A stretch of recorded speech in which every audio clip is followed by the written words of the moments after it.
run. Here we go. Rebels and Dogs from Athens. Yep, that's what usually happens. He lands near the hedges. So here comes Gunnar Stockton. Tough guy. He's been clutch when they needed him. Finishes games really well.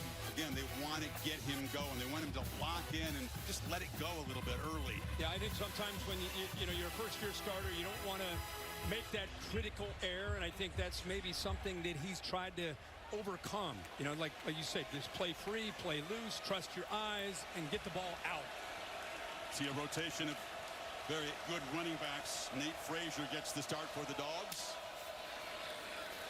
And a quick throw to Zachariah Branch, who makes a grab for about 8 yards. The impact player is when Georgia's got the ball.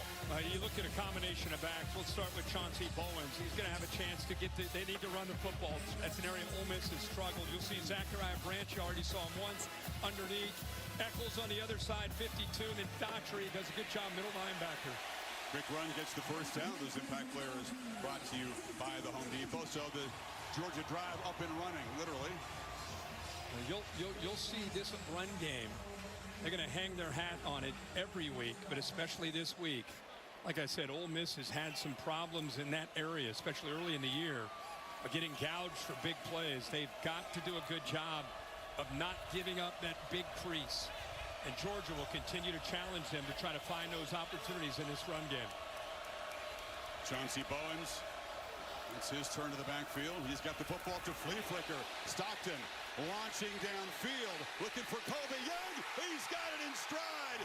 Trickery from Mike Bobo, and the Dogs in business inside the Ole Miss 25. Well, this is a really challenging play for this corner. He gets his eyes in the backfield. That was Chris Graves. Watch him right here. He starts to take a peek. He loses the receiver because of the way you see the speed and being able to pull away. Perfectly thrown football. He's down there on the sideline. Young, the receiver, hobbling off. Yep. It was hard for the corner because the ball was perfectly thrown. He put his eyes back into the backfield, and that's when the ball was already in the air. Frazier knocked down. This Ole Miss defense, as you pointed out, they make a lot of explosive negative plays, but they give up so many big ones that their yards per carry allowed last in the SEC. Well, Pete Golding, the defensive coordinator, he does a lot of shifting and slanting. This Mike Bobo is going to be calling the plays against Pete today. And it's like a feast or famine. Sometimes you slide or shift yourself into a tackle for a loss. Other times you take yourself right out of the play. 2nd and 9, play fake. Stockton to the far sideline and coming back to make the catch. Flags come in is Noah Thomas, who has been little used this year, but made a big catch in that Auburn victory. I think he pushed off. This should be, this should be offensive. This should come back. Big, strong guy, 205 pounds, very rangy. Former A&M There are 2 Aggie. fouls on the play, both of them against the offense. An eligible player downfield. Number 56, that penalty is declined. Offensive pass interference. Number 5, 15-yard penalty from the previous spot. 2nd down. Yeah, anytime you run RPO, run pass option, the offensive line runs it like a run play. It's actually 57, Freeling, who is downfield. And there's Noah Thomas with the push into the back that created the separation. That's the progressive pylon cam. Give you a really good look. 5 getting his left hand up, both hands, and there's the shove. It's pretty clear. So the penalty they chose to accept nullifies a gain down inside the 10. Ball back near the 40. This is Branch. Can he escape? No. They had him penned in on that sideline and brought down by Cam Franklin, the very athletic and active defensive end. Great leverage on the outside. I talked to Pete Golding on the field, and he said, man, they do so many quick throws to Zachariah Branch. We have got to take that game away. If we see certain formations, there's Colby Young who's going to go in, get looked at. Hopefully he'll be okay. If we get that look where it's going to be a quick throw, we've got to be able to hold leverage and get off of our blocks and make those Zachariah Branch quick throws short gains. Right now they're in long distance field goal range, but they'd like to get closer here on 3rd and 23. Cass Jones is the 3rd down specialist, and he takes a handoff and gets it back down inside the 35. TJ Daughtry on the stop, and the penalties undid that drive. Yeah, it sure did. And I think it's a good call there on third down to at least try to get into field goal range, give yourself a better shot. Picked up about 5 yards there, so still a big kick here. Peyton Woodring 4 for 7. Career from beyond 50 yards. This is from 51. A swirling wind down on the field preseason. It could be a factor on punts and kicks. Drives it. No problem for Woodring. 2 excellent field goal kickers today. And Georgia drives it 42 yards. And Sir Pepper each week gets us a little closer to trying to figure out this 12-team playoff bracket puzzle, but long way to go for the championship game in Miami on the 19th of January. Those rankings went early November and they start to come out every Tuesday. Still a couple weeks. Like you don't know. You're part of that. No. I graduated last year. Kickoff is a touchback by Woodring. And here he comes. Trinidad Chambliss as a flag. Who did go out of bounds, so number 91. That's a nice boost to get the 35-yard line to begin this drive. And Trinidad told us he's going to take some deep breaths, just pause and try to get mentally centered and focused and not play the occasion, because it's unlike anything he's experienced in his life. He's going to engineer a very up-tempo offense. Remember, the one way you can really help a young quarterback, or I should say inexperienced quarterback, he's not necessarily young, is you run the football. These guys do a great job of running the football. They average over 200 yards a game on the ground. So take some of the heat off of him, get him some easy early completions. Then you forget about the crowd, you just execute. Now, he's 23 years old, very grounded, mature guy. But this is all new for him. Needs help from Kyron Lacey, who's a very tough to tackle back. They fake it to Lacey and flip it in the flat, and that's their big weapon. Daquan Wright, one of my favorite players to watch. You start studying the tape, big fella, rumbling around out there at 255, and he's a great mover. Yeah, he's been a great addition. You know, it's 6'4". You know, he's able to match the length that Georgia has up in that front 7. I love that call there. He slipped out into the flat, nobody out there with him. Former Hokie. Play fake, force down, throw far side. Kind of a back shoulder throw to Dejon Stribling, who's the experienced member of this receiving corps. We have Charlie Weiss Jr. along with Lane Kiffin putting this package together. Glenn Schumann along with Kirby Smart on the other side. Both Weiss and Kiffin will talk to the quarterbacks, Chambliss in this case, but you got to be brief. You know, cuts off, of course, with 15 seconds to go, and they have a lot to say in that time.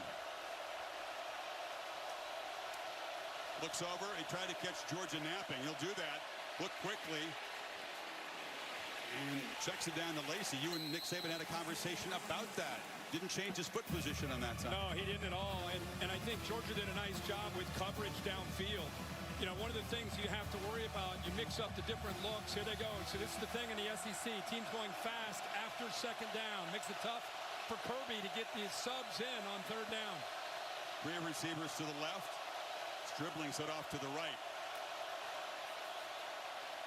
Chambliss, a slant, a dart. It's caught and right near the marker. Catch is made there by Caden Lee. He's been a steady 3-year player. He's the guy that kind of coaches up these new arrivals from the portal in the receiver room. He knows this attack very well. Yeah, he sure does. And I really love the route there. He did a nice job of getting behind the receiver and did a nice job of using him almost as a screener to be able to get the separation for the first down. And when Lacey set out far to the left, he's looking to the right. Another very accurate throw. He's putting on the money, and that's Trey Wallace, former Penn State player, played 3 years with the Indy Lions. Yeah, you get Trey Wallace matched up against C.J. Allen. Allen's a great player, but he's also a middle linebacker out there in space. It's a good matchup, favorable matchup for Ole Miss. Lacey plows forward incredibly. Credited with 14 forced missed tackles against Washington. That's a huge number against the Cougars last week. Unbelievable. Among the leaders in the country. Yeah, one of the tops in the country. And for a big, rangy back, he does have some quickness and some physicality. Good combination of skill set. Good looking start with this drive for Ole Miss. Chambliss has time. Backpedals a long throw. Airmailed into the bench. Nobody open. Mom Sherrill has been to every single game since early in high school, football and basketball, home and away. Moment of prayer with your son before the game. That's special. That's another way to settle the quarterback down, knowing that mom's here with him. No doubt. 2nd and 10. Wide open. Dribbling was kind of ignored. A big push in there, and that's going to be good enough for another first down. The Dogs 20 before Aguero stopped him. Yeah, there's that cushion that you alluded to, and it's what Chambliss looked at pre-snap.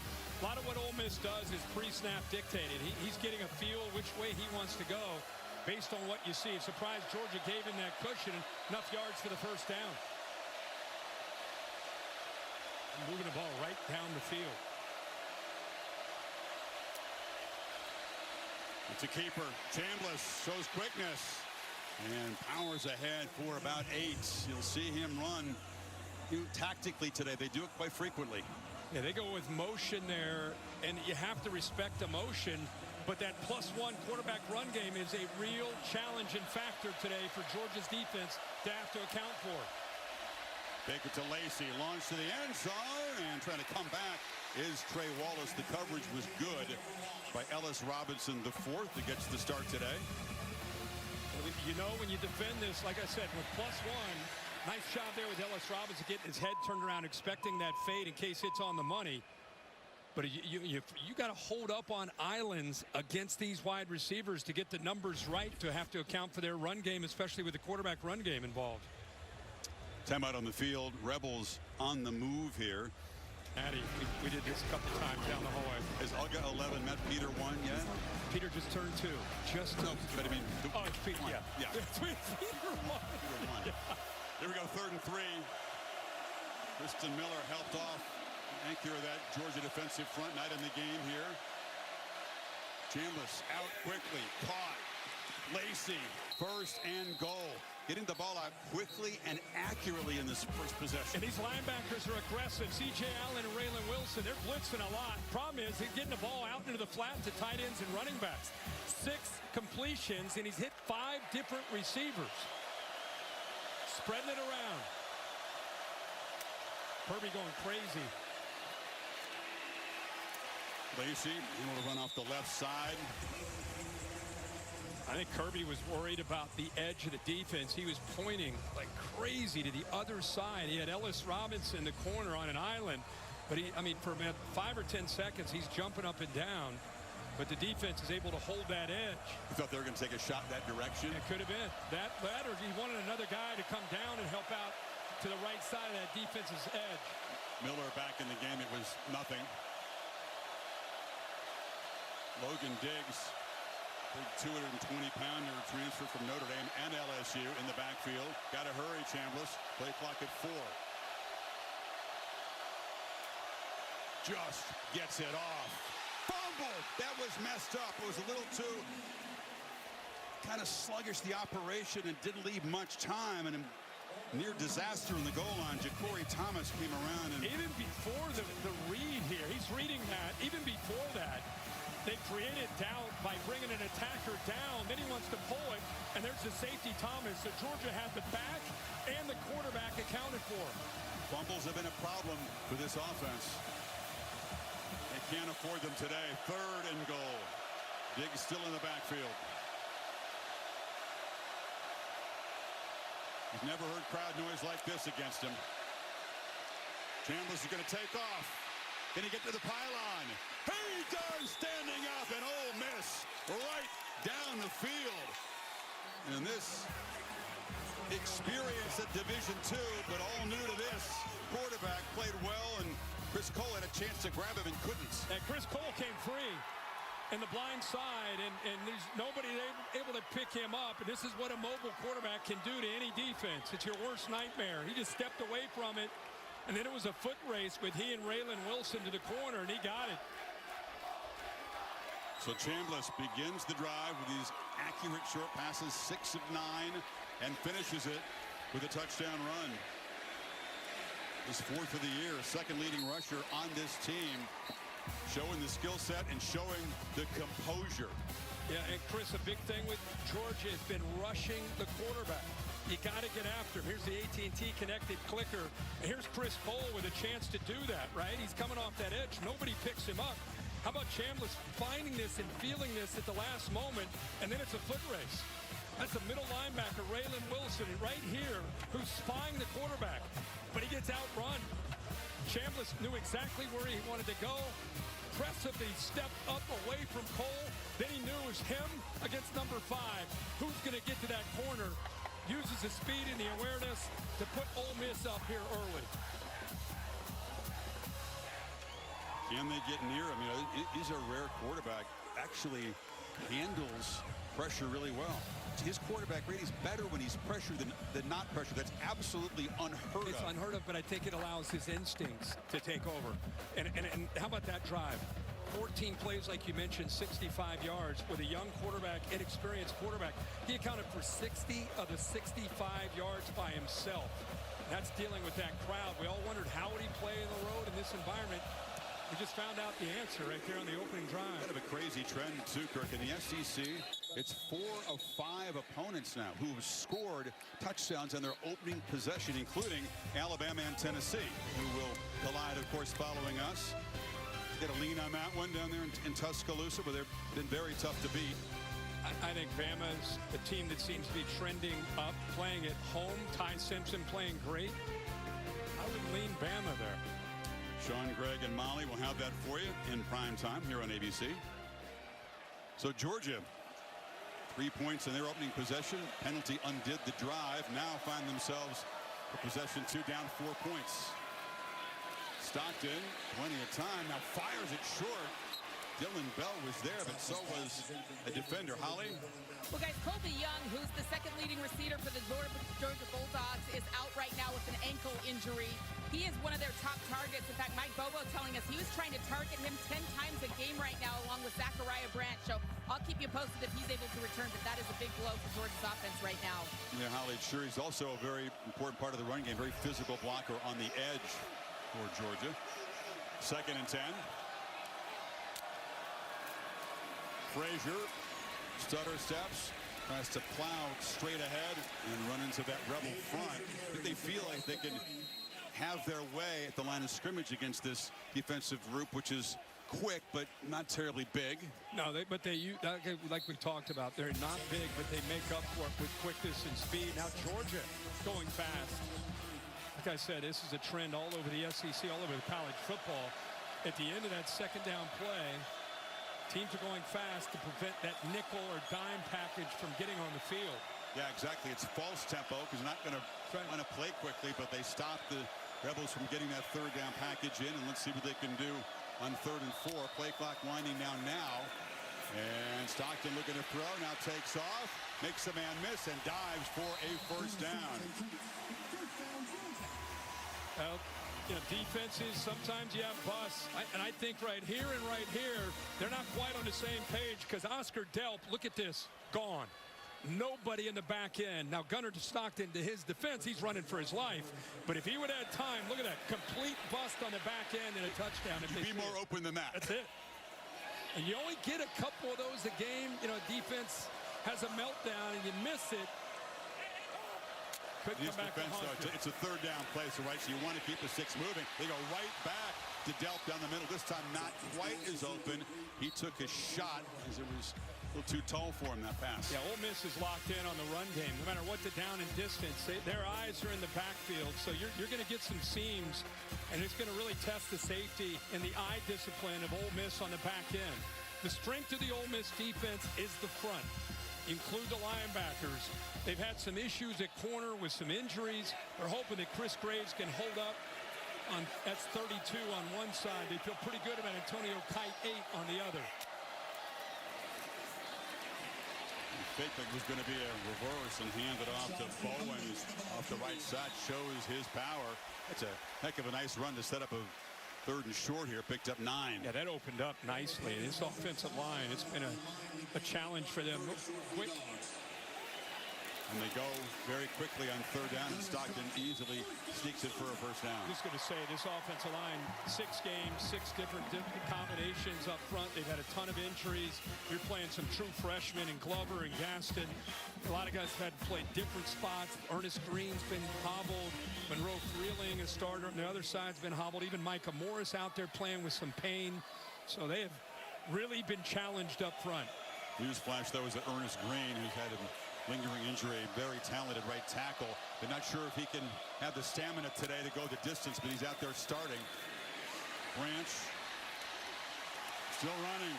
Very, very tough to bring down. Excellent balance as well as being very twitchy. Picked up 8. Yeah, and also some good blocks by London Humphreys and Noah Thomas. Now, you know coming in, Zachariah Branch is going to get a lot of these quick throws, a lot of the screen game. But you got to, even though you know it's coming, you still got to go out and execute as a defense and try to deal with it blocking. This as a group, these receivers block as well as any group that I've seen all year. 3 catches already for Branch. Short variety. Bowens easily makes the first down at the Ole Miss 41. And one of the things that I think we'll see throughout this game, when your advantage for Georgia is your running game against this Ole Miss defense, why not possess the football? Why not keep Lane Kiffin's offense on the sideline? Slow that offense and that up-tempo. Just keep them over there in that bright sun, and you just keep eating this clock as much as you can. Interesting chess game because tempo they think can be effective, but you're right, in the bigger picture, give that offense fewer at-bats if you can. Stockton, not a great throw. Lawson, Lowkey, the tight end, kind of came back around, twisted to make the catch for 13. And they got a great group of tight ends with Delp and Lowkey and Williams, the freshman. I love the play. It's a heck of an effort. Gives you an indication of how athletic Lowkey is. He's really a receiver that plays tight end at 6'4", 240. Stockton again, pitches it to the edge to Frazier, and he's dragged down. It's going to be a horse collar penalty. They brought him down, grabbing that nameplate. That looked like it was Taj Chambers, the linebacker. Personal foul, horse collar tackle, defense, number 26. The penalty will be enforced. Half the distance to the goal from the end of the run. First down. I tell you, Chris, he did a really nice job there, all things considered, until just finishing on the play. He came off of the block by Williams, the tight end, used his speed to get out there, but then just could not quite hold the leverage. So he had to reach out there with the right hand and gets the penalty. You can see why they created that penalty in recent years. I mean, that's a dangerous thing, the way that Frazier's legs looked after he was being yanked to the ground. Set up just inside the 14. Fake it to Frazier. And Stockton pitches it. It's Delp who makes the catch on the run. Knocked out of bounds near the 6-yard line. Giving chase with Centurion Perkins, an edge rusher. Grabbed 7 yards there. Love the aggressive call by Mike Bobo after the first down. You're inside the 15-yard line. You're in a formation showing that they're probably going to run the ball, but instead breaks a tendency there. Goes boot naked back into the boundary, and a heck of a throw there out in front by Gunnar Stockton. 12th play of this drive.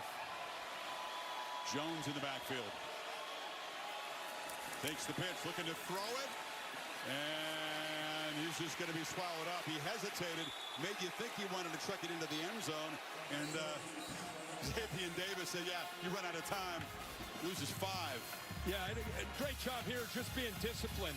Safety on the back end is going to take away Humphreys in the corner. And you're right, he did want to throw the ball, but the pursuit of that defense completely took everything away. Sets up a 3rd and 8. Seconds ticking off here in this first quarter. Looks like the Dogs will let that expire. You try for a little trickery, let the running back have a chance to throw it in the end zone there, but it might be a big play for this Ole Miss defense. March just consumed almost 6 minutes coming up, but it's a 3rd and 8. See if the Rebels can get after Stockton here. Effect the throw, if in fact that's what he does. 2-back look. And now Frazier motions out. Stockton took a look that way. Now launches to the end zone. Wide open is Lowkey for the touchdown. Tight ends playing a big part in that drive, and they cap it off.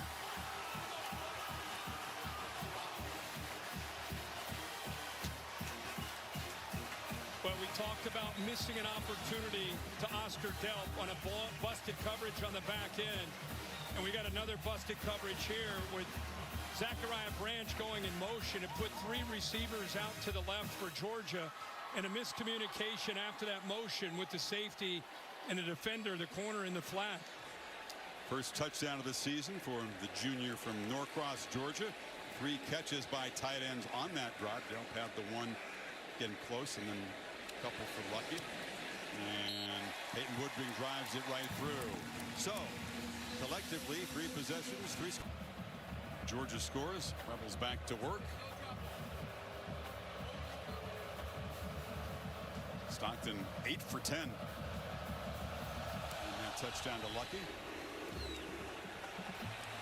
Is he done it again? Kicked the ball out of bounds twice? Wow. High-speed highlights brought to you by T-Mobile 5G home internet. 3 for 3 on 3rd down in that drive. Yeah, really good opening possession here for the Ole Miss offense, and the quarterback Chambliss there with the poise on 3rd down. We saw a lot of quick throws, get the ball out here. Another job of stepping up away from the pressure of Chris Cole, and then the speed to get to the corner, outrunning it, Raylan Wilson for that touchdown. So I know he hadn't played a lot of big-time college football. He won a national championship at Ferris State, but I'll tell you what, that guy looks like he's seen a lot. And there's the crowd. His entire season, 70,000, 93,000 today. Came in, competed, wasn't the starter of Ferris State till his last year there, but he says he was really well schooled. That's a great program. 3 of the last 4 years, they've won the D2 national championship. Off the fake, Chambliss throws it across the middle, and there's that big tight end. Daquan Wright is a problem, and Georgia hasn't solved it yet. Now you got your eyes in the backfield. You better be careful. That was Justin Williams that time, the middle linebacker. He just for a second looking at the quarterback, and it allowed the tight end to pull away from him. Number 2 in the FBS coming into this game as far as receiving yards by a tight end. And now trying to get it back, shoulder throw to Deuce Alexander, misfired. Balin Everett in coverage. This is a very challenging offense to deal with. The tempo is obviously a big part of it. The different formations, they give you a lot of pre-snap movement. They've got pulling linemen. You got jet sweep action. It really can impact your eyes and slow you down. Not subbing much either, so Georgia couldn't do so. They bring the pressure. Chambliss flushed, running for his life. And now pitches it way back behind the line to Wright. And Daquan Wright up and running. They avoided a disaster a couple of times there. Cole eventually gets him down. Well, it started with Kewan Lacey picking up a blitz right up the middle. And then, you know, the problem with Georgia all year is they cannot get after the quarterback. Especially a mobile guy like this. His eyes are everywhere, and eventually checks it down the right to give him a shot here on 3rd and 3.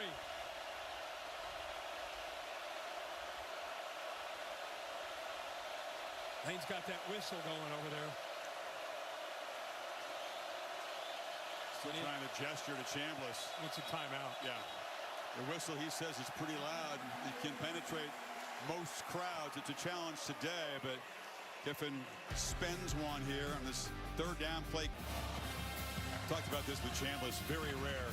Under pressure, his QBR is 8 points higher. The accuracy goes on a little bit, Kirk, but he's made a lot of big plays, and the blitz has not bothered him at all so far in his Ole Miss career. No, right now he looks like what I like to call as a flatliner. He's not intimidated. He's not hurrying. He doesn't appear stressed at all. Here comes another 3rd down opportunity for him. 3 and 3. Only pressured him twice, and they've tried to come after him frequently here. Appears so composed in this noise, kind of making the shifts. They're going to try to run for it. Lacey, he's going to be stopped right near the marker. They say it's enough for a 1st down before C.J. Allen tackled him. How about that? What a good sign on 3rd and short for Ole Miss. Good execution up front. Like we talked about earlier in the broadcast, Lacey is a powerful downhill guy between the tackles. Has juice to be able to get to the 2nd and 3rd level, but get those tough yards to keep a drive alive. He's worked hard on ball security. You know, Allen, who made that tackle, those guys are very capable of punching the ball out. Going to keep an eye on today. Low throw, and it's picked up there by Danilo Jones. They're saying incomplete. He's trying to sell the interception hard, but Officials aren't buying. I thought it got into the receiver, just went through. Yeah, it got in there. Ball's on the ground. Good job of selling it by Jones. That was a drop there by Harrison Wallace, who's been the most reliable receiver in the first half of this season. Transfer from Penn State. It's also their punt returner. 7 guys walked up. Remember, Georgia not rushing the quarterback like they typically do this year. The time they back everybody out except for 3. He squeezes it into Trey Wallace, and it's a 12-yard gain and another first down. Squeezes it in. Katavius Johnson almost with the interception. Got really close to at least getting a hand on the ball, but because Chambliss got it out so quickly, he was able to get it for that first down. Another good-looking drive from the Rebels. Option look, Lacey. And the Dogs string it out and drop him for a short loss. They were ready for that run game wrinkle. Gabe Harris off the edge made the play. Well, that was a couple things there. Trinidad Chambliss has got to attack the defensive end much better. He just kind of gave up on it, pitched it off of Gabe Harris. Gabe Harris ended up going down the line and making a play, and then a poor block on top of that by the receiver. Winston Watkins, the receiver, was in the backfield. They pitch it downfield to him, and he's wide open. A little wrinkle. They put the receiver in the backfield, and the Dogs totally lost track of him. Well, like we saw Ole Miss have a miscue. Here's a miscue as well with 2 Georgia defenders coming up into the flat. Gave a huge opening up and over top of that. Chambliss sees it, puts the ball right on the money. Slot receiver, who as a freshman has an advanced grasp of this complicated offense, makes a nice play, sets him up first and goal. Lacey reaches and is going to be spotted short, they say. KJ Bolden holding on to him, apparently kept him out of the end zone. He just couldn't quite get the ball extended to the goal line. I think he came up a little bit short. See how the ball's behind him, and by the time he touched, he's down at about the 6-inch line.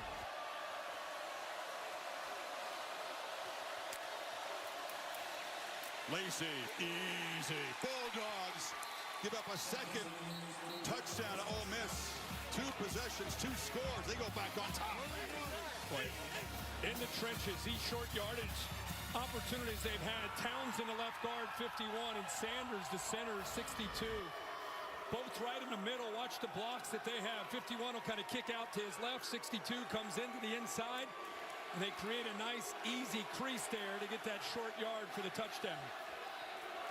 This touchdown drive, 10 plays, 65 yards. 130 yards for the Rebels in their first 2 possessions here on the road. 14-play drive and a 10-play drive.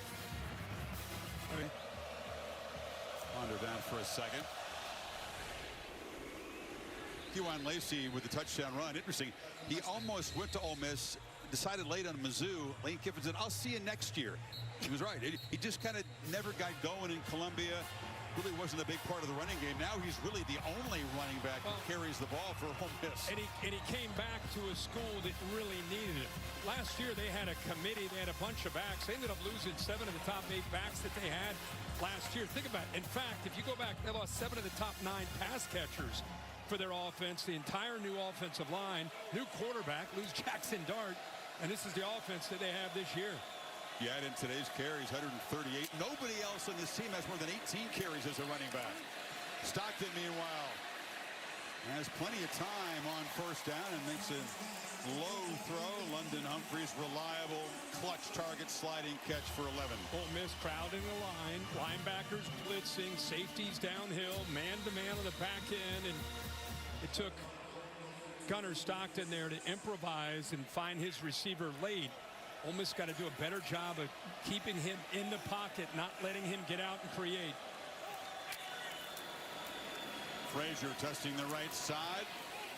And they create a little space over there. Picks up about 3. We've seen both the true freshmen playing at right guard. Glover 63, Juan Gaston out there now 73. They moved Glover actually over to the left side.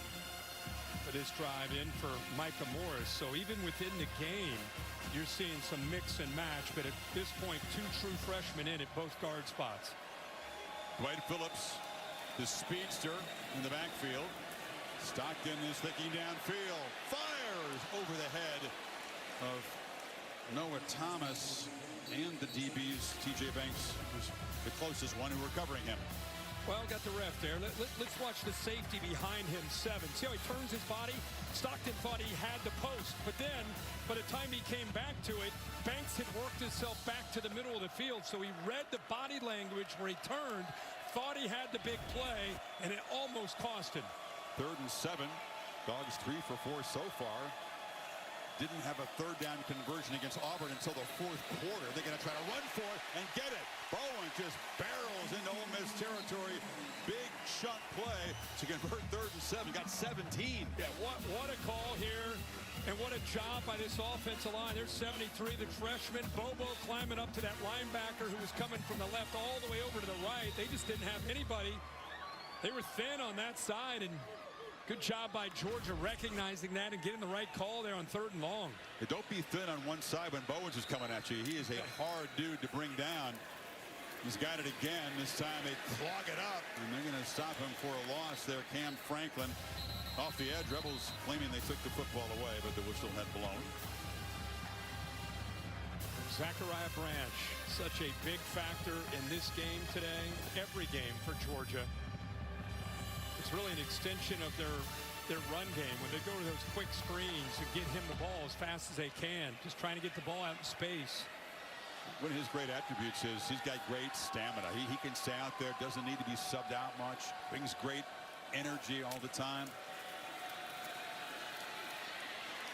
Across the middle, catch is made.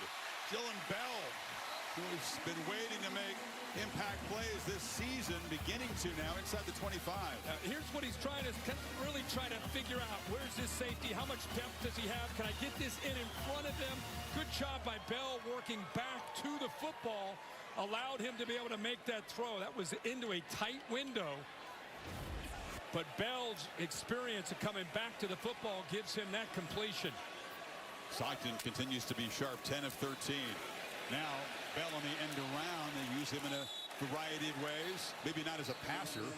Tried to throw a pass to Branch, and it would have been a touchdown. It was badly overthrown. This is more what his wheelhouse is, I think. Yeah, you're right. And I think with Colby Young down, Dylan Bell is a guy that you and I have been calling Georgia games for a few years now. And I feel like Bell is a guy that's been around for a long time, almost more of a running back skill set that play him out at receiver. Before that, calling South Carolina games where he was a very versatile player before he got here. You've seen Dylan Bell a long time.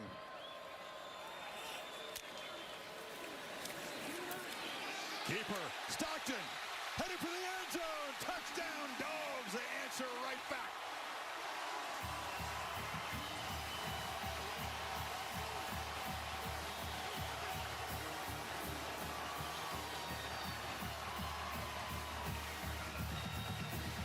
Here we go, back and forth, huh? Yeah, you see Lane Kiffin frustrated there with his defense. What a job, by the way, of Gunnar Stockton. First of all, just getting the snap was a lot. Longest run in Gunnar Stockton's career, 22. And the Dogs quickly march it 75 yards in 8 plays, less than 4 minutes, and reclaim the lead. 5 possessions between them, 5 scoring drives. Yeah, he's reading the off-ball linebacker, Jaden Yates, number 30. And by making the right read here, he's got to react quickly to it because watch on the outside. So he makes the right read with the backer following the back. Now he's got to avoid the outside defensive end. And then he's just so comfortable in the open space. Hey, punters, Red Thorson, Oscar Bird. Y'all take the offense is humming so far here in Athens. Midway second quarter. Neither has been stopped. Who's going to get the first service break today? It's Ole Miss's turn. 2 65-yard touchdown drives because kickoffs went out of bounds. This time, better job from Woodring. And Hard trip makes the fair catch. Well, if you're just tuning in, you've missed a lot of offense. I mean, we every time each team has had the ball, we've seen points up on the board. Georgia able to take advantage of a bust on the back end, but Ole Miss responded quickly, and this is the touchdown. If you're just tuning in, Gunnar Stockton on his own read. Good job of reading it. So natural and comfortable in the open space with his legs. Both these teams have emphasized starting fast. Maybe both offenses got the message. We haven't seen the defenses yet step up and make very many plays. I wonder, can Glenn Schumann, Kirby Smart make some adjustments before halftime? What can they do to slow down Trinidad Chambliss? On the edge, pitch down, and the catch is made by Caleb Odom, the tight end. And he rumbles for a nice game, picks up a first down. Holly? Kirby Smart spent about 6 minutes talking to the secondary. He's trying to get things fixed there quickly. Primarily DeMello Jones, who they've moved into a new position, and Jonel Aguero. They're just having too many busts in the back end. Kirby trying to get it fixed in real time on the iPad. Yeah, good stuff, Holly. DeMello playing the star position. Kyron Jones, the free safety, out of the game. Couldn't go today. Lacey, hesitation, stutter step, picks up about 3 before C.J. Allen got him. This defensive front, you wonder, how do you make things tougher on Chambliss? You win early downs. I mean, they are in command because even when they do get the third down, it's third and short. It's been a problem for Georgia most of the year. Cushion on the far side, and catch is made from the second straight play by Olin, and that's enough for a first down. Yeah, it's just pretty simple. When you see that kind of cushion, you can just come out instead of reading the entire defense and waiting for the play to develop. You just take it, take the yards, take the first down.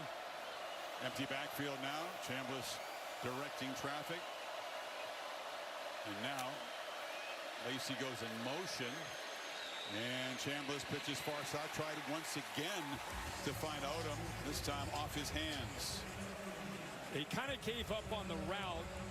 It would have been a tough play anyway. That was really good tight coverage this time by Georgia. Aguero that time was out there, really known more for his physicality when they put him in that spot. But that time, good tight coverage on the tight end.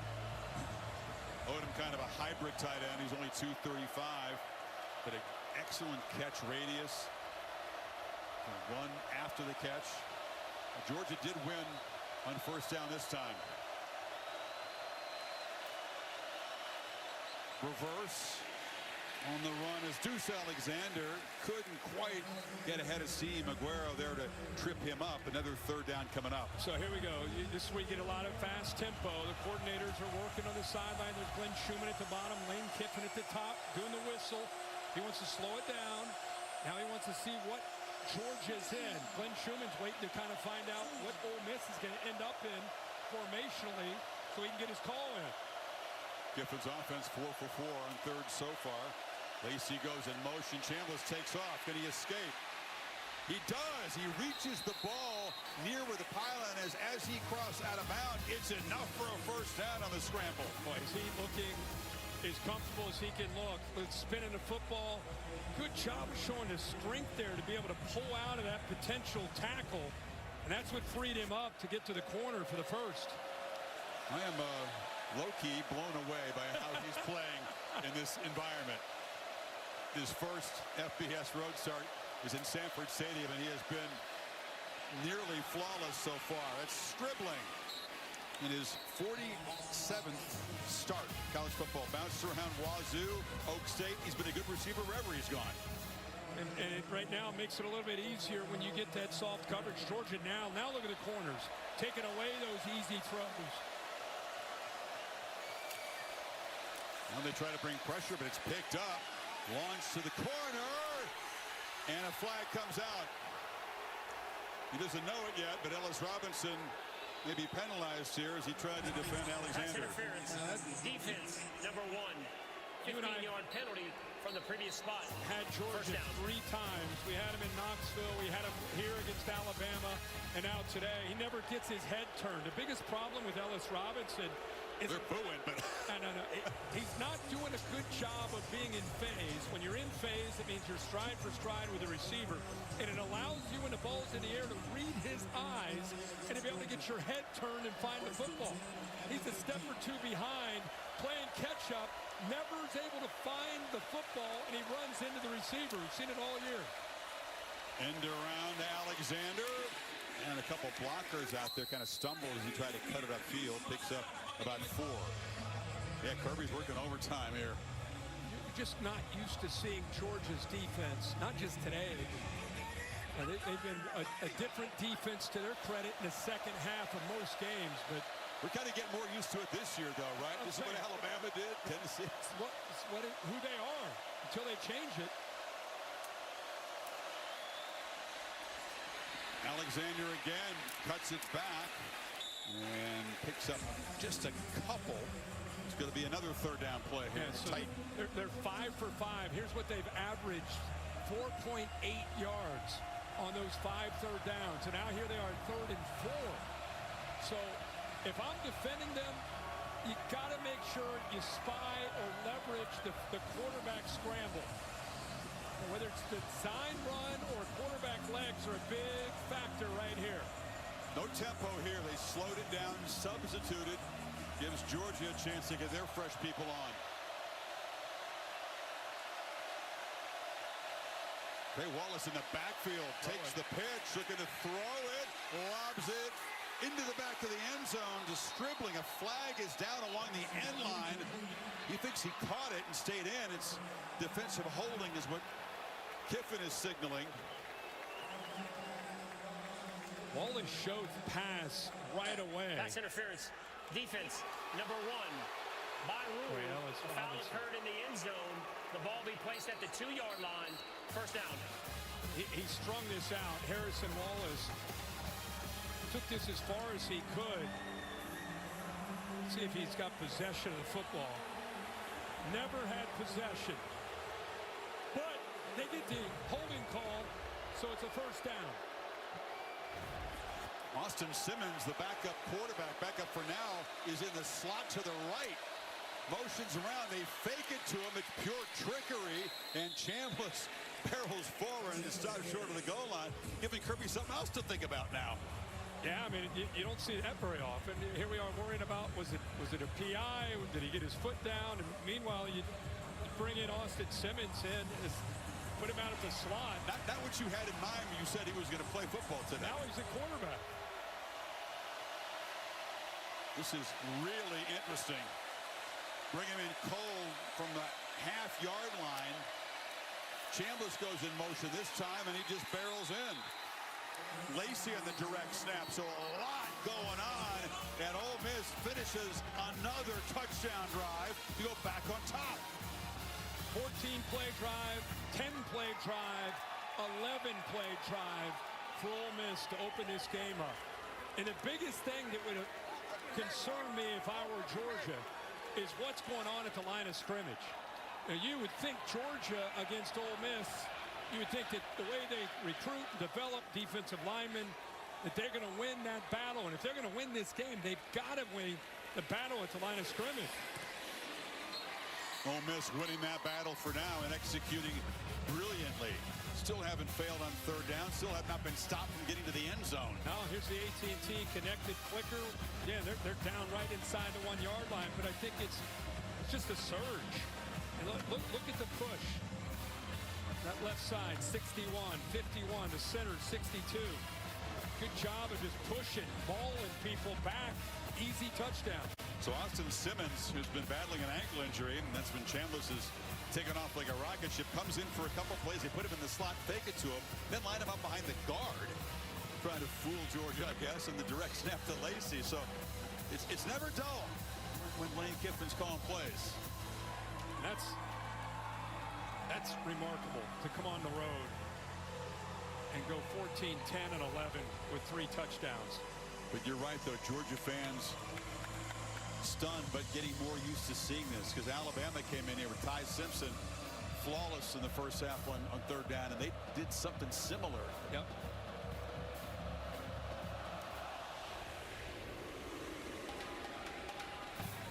And the Dogs answer again. Let's check in with Kevin Nagandi. Fast and furious here between the hedges, Kevin. Catch your breath there, Chris. Capital One halftime report minutes away. Booker McFarland, Kevin Nagandi here. Diego Pavia does something we haven't seen at Vandy in 75 years. Highlights and reaction coming your way right now. The #1 team in the country. That is Ohio State and their offense in action against Wisconsin. And we got Julian Sand here, Boog, doing this. You don't have Jeremiah Smith open, so you find Carnell Tate. Yeah, and Tate's having a big day, Kev. 4 catches, almost 100 yards, couple of touchdowns. Big day for the other receiver. 17-0 Buckeyes. Chris, back to you. All right, Kevin, thanks. 4th possession for the Dogs. Field goal and 2 touchdowns so far. Frazier off to the left side. Offensive line of the Dogs is kind of doing a decent job so far, would you say? 2-minute timeout. Dog. Who are you? You don't have to ask that. So many famous faces, so many legends on both sides of this rivalry. And an exciting addition here. 38 points scored. First 28 minutes of the ball game. Dogs take over, 2nd and 6, trying to once again answer. Neither defense has gotten a stop, and Stockton off the play fake. On the run is dealt, and ahead of steam. Ball perfectly placed, and he's got a nice gain of about 19. So often we see this play where you just kind of sneak out of the backfield. The blind side of the defense a lot of times just loses that backside tight end out in the flat. Remember, Georgia has been a resilient team all year long. Ole Miss gets the ball to start the second half. An important drive here for the Dogs, the way this game is going. Tight ends continue to play a big role. They're winning those matchups against the Ole Miss linebackers so far. There's Frazier. Solid gain of 7 off the left side. Williams stopped him. I thought we'd see a lot more of that. Run the football, control the line of scrimmage, eat the clock, time of possession, keep Chambliss and Ole Miss on the sideline. Now they're going to do that for obvious reasons here. Like we said, Ole Miss does get the ball to start the second half. So you're thinking points, but you don't want to go too quick. Pretty good run-pass balance for Georgia. You just let it be more run-heavy, right?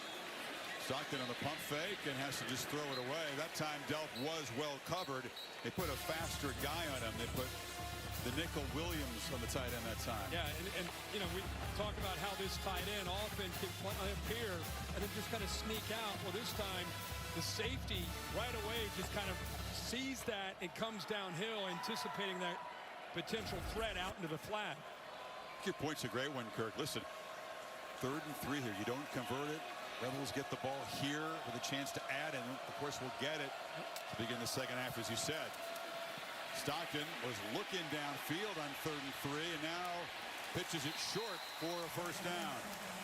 Pitch made by Branch. Awesome job by Branch. He was going downfield and then came back. Was able to see if he completed the process of that catch for the first down. I thought he might turn in that scramble drill and go down the sideline, but he worked his way back. Monroe Freeling, the tough guy, left tackle. Not that many reps in practice. Didn't have many last week. Goes out and plays. It's testament to his ability as a veteran to kind of grab things. And once again, he's on the field. I think he got stepped on that time. That's why he's kind of flexing that left foot. Uman Mielen. Watch it, #1 step right there. He steps on his foot. That's what took him down. But you're right. He's been dealing. Anytime you miss all the week of practice and they still let you play, it tells you the confidence they have in your experience, and you can pick it up. He should be back. So Georgia does convert now inside the Rebels' 40-yard line. These offenses have been incredibly efficient. Kirk combined 10 of 11, 1 third down stop so far. That's it. Yeah, 5 lead changes. Yep. And so it's back and forth and back and forth. Bo Hughley comes in, the swing tackle in at the left tackle spot. 3 receivers off to that left side. Bowens is the back. Owens has the ball, and that time Rebels clog it up. Will Eccles is just a terrific defensive tackle, rushing the passer and stopping the run, makes the play there. We didn't answer the athletic trivia question yet. Talked about Kiffin and Kirby Smart off that Saban 2015 championship coaching staff. Lanning on that. Cristobal and Napier, remember, because we had that matchup earlier. They were on it. Lanning. And Lanning. Was a GA. I'm guessing Signetti maybe on that staff. And here was the tricky one. Mort's son, Chris Morton's son, Alex Mortensen, is the interim coach at UAB. So he was a grad assistant on that Saban staff. That guy could spot talent. That Nick guy that sits over there on the desk. Pretty good. He could really spot talent. Pretty coaching pretty input. Good. Yeah. I enjoy your segments with him on game day. It's I love that. Kind of a change of pace segment there, but it's good. You guys are serious football. I like it. Is that all right? Yeah, no, it's perfectly all right. I love it. I've had more coaches call me. They enjoy it. They love listening to him. Coach him up. It's not obvious stuff. It's deep. Next level. Yeah, next level. 101 and a half, 2nd and 7 for the Dogs.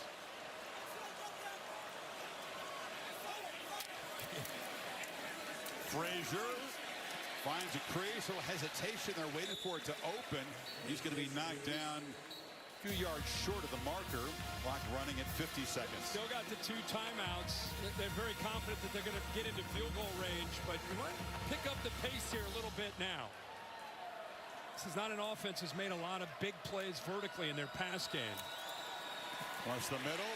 Lucky, those tight ends continue to find space and make plays. He's inside the 25. And they're going to hit their 2nd timeout. I thought Kirby started to, but with that 1st down, clock stops. They're going to be able to get up there and get this ball snapped. Let's not get into the timeout. Did he signal it or not? No. And short pitch, and the catch is made by Branch. Gets out of bounds. Still goes 2 timeouts and 24 seconds to work with. Branch is so quick at the line of scrimmage, so tough. You can, you give them the option to go in or out. It just freezes defenders. They're so respectful of that quickness. Usually play him off. Not much deception. He really doesn't work downfield. Not many medium range. They're all at or behind the line, but that twitchiness allows him to get separation. He's really great after the catch, obviously. Who's going to get downfield here? Noah Thomas is off to the quarterback's left. London Humphreys far right. Stockton trying to buy time. On the move, nobody open, and he just throws it away. He used up some time there. Down to 17 seconds on 3rd and 7 now. But the defense, you'll see this kind of a glance route here. And, it's easy to say, make this throw. That frees up here, but look at this defensive back working. You go down that right sideline, and you can put the ball up there, too. So, couple open receivers. We just said, can they get the ball thrown vertically? And he had a couple options there in the inside there to the tight end, and then Humphreys down the right sideline for a touchdown. He's Stockton normally much better after halftime, but he's been efficient in the first half. Time is now a factor here. And I was going to say, he takes off. They do have the 2 timeouts. He's short of it. They're going to have to spend it. If they're thinking end zone and not field goal attempt, they're down to 9 seconds here. Wow. And it's 4th down. Yep, 4th down. So he by not making the 1st down, that makes the decision. You see that? So that's awesome. That's a win. He's not thinking just about this drive. He's thinking about the entire game. He just got to stop, kept him out of the end zone. Maybe it's 21-20. They get the ball to start the 2nd half. That's why you get the reaction. You read his lips. He said, awesome. On the other side, if you're Georgia, that's a win. It's strike up the band. They didn't score a touchdown. It's a field goal attempt. Right. Watch him. Awesome. That's awesome. So here comes Woodring. Strike up the band. Hey, we kept him out of the end zone. I mean, there were no stops by the defense in the first half.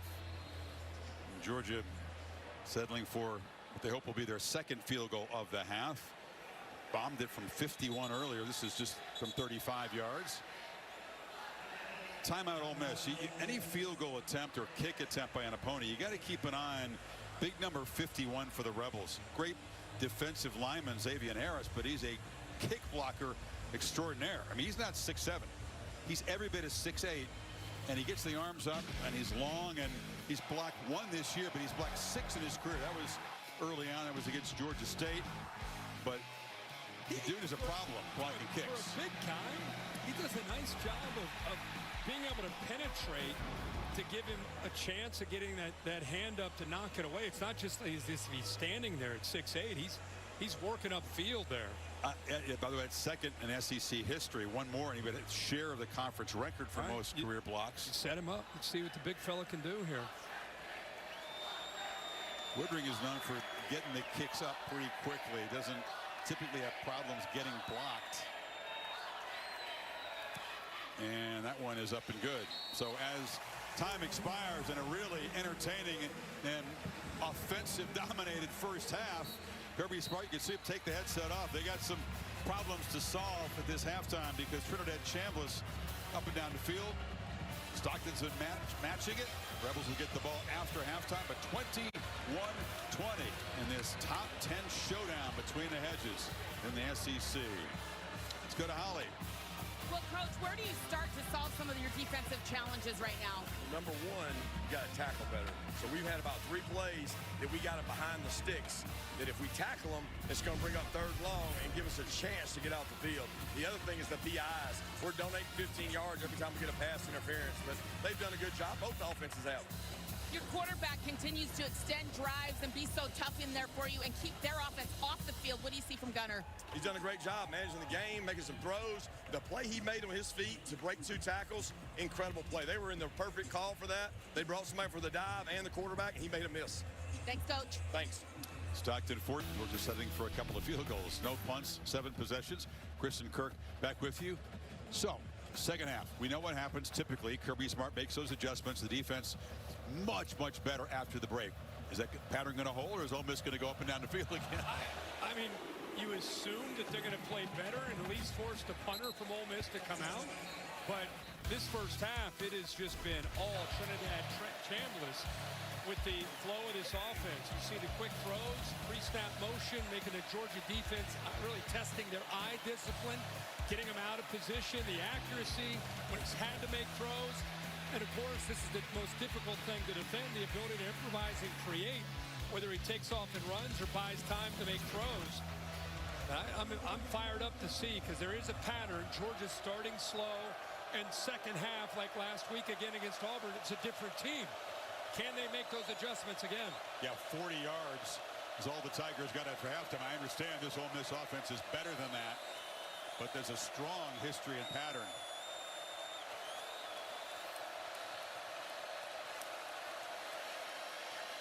Chambliss incomplete. Tried to find Daquan Wright. Holly, what do you have? Talking to Lane Kiffin coming out of the tunnel, I asked him about the composure of his quarterback, Trinidad Chambliss, and he said, you know, I keep telling him it's just like you're on the bottom of the ocean. It's calm. The storm is swirling up top, but you can't hear it or feel it. Stay at the bottom of the ocean. Yeah, just have a scuba tank. You run out of breath quickly there. Deep breathing is what he said he does to kind of stay calm, but he's looked plenty calm. I don't know if he needs to go namaste, zen out there. Just keep doing what you're doing if you can. Breaking free. Dribbling in a foot race. Down the sideline. An electric touchdown. Ole Miss still perfect. 75 yards. What the fuck?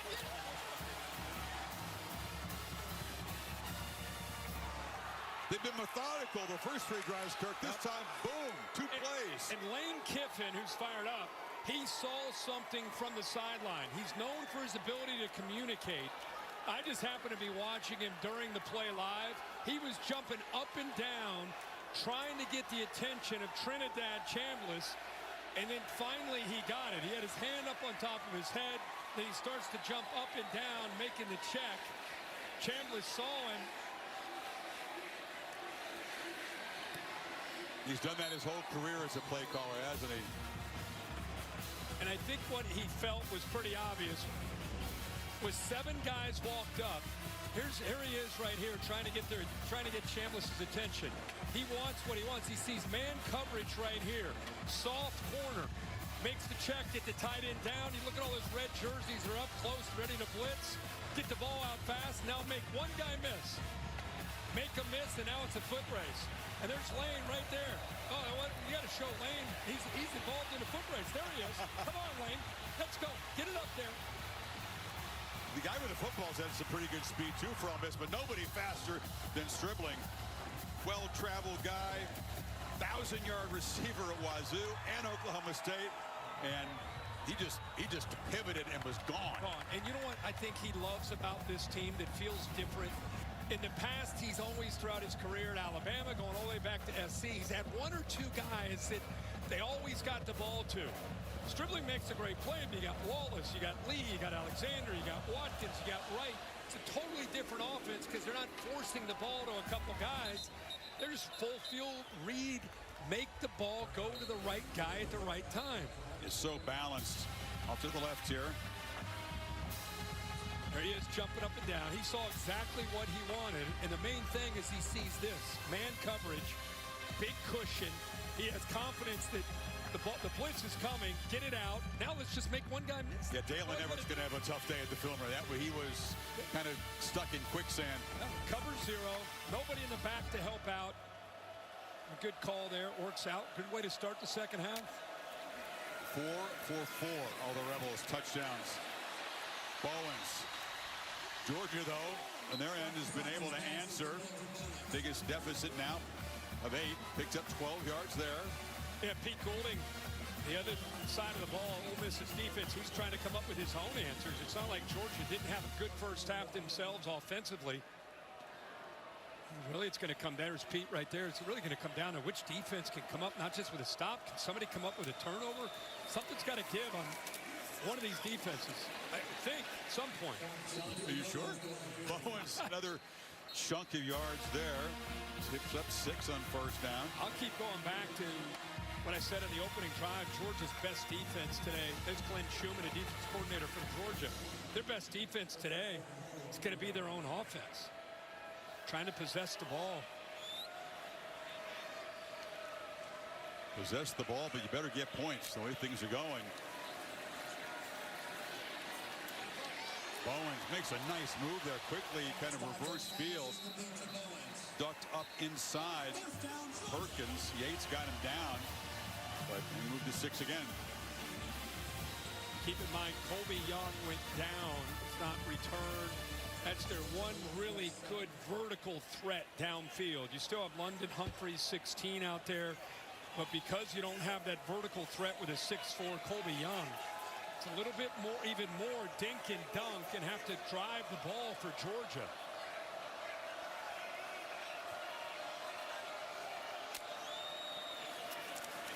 Play fake. Stockton launches downfield, out over the head, and flags come in. Ellis Williams is a big 6'7" tight end, and he's a weapon, an emerging guy. Defense, number 3. Sage Ryan guilty. 15-yard penalty from the previous spot. First down. Williams, a good-looking freshman. He's 6'7", and Sage Ryan grabs onto that jersey right there as he starts to pull away. Very handsy. Right hand even involved, grabbing onto the hip.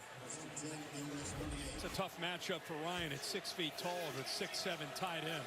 Here's this look. Frazier and 2 tight ends in the backfield. They pitch it to one of them. That's a little wrinkle. Oscar Delp snuck free. They didn't see him. Yeah, that is a little bit different. You have not seen that. Forced Ole Miss, they had 8 guys up close to the line of scrimmage, and Delp just slid out. Nobody picked him up. Both offenses, to their credit, if you look at it, confused defenses, given the defense a lot to think about. These formations and motions, high-level play calling. It is.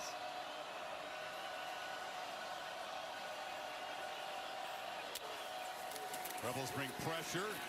Frazier broke 1 tackle.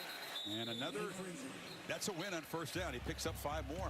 Micah Morris picked up a blitz like we've seen all day. Ole Miss, when you get down in about the inside of 30, you're going to start seeing those 2 inside linebackers blitz. That time they fired. Micah Morris did a really good job just coming out of his stance, being able to deal with T.J. Dottery there. Now it's a three-man rush, and Stockton has time and zips it in there to Kobe White. Humphreys came back in it, went a little curl. She does really well. Picked up 9. Ball out on time. Really good route. Nice job of coming back and using his hands to make that catch by Humphreys, who, of course, transferred last year over from Vanderbilt. Big answer for Georgia if they can finish this drive.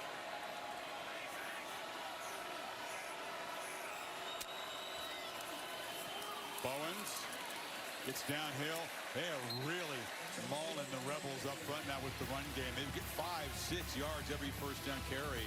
And Green is still out there fighting. You know, we've seen him in and out. Juan Gaston has gone from, as a true freshman guard, went in at times for Green at right tackle. Right now, Green is in there, but you're right, what they are pushing Ole Miss around. Hard to stop this offense or any offense when you get in a chunk play like that consistently on first down.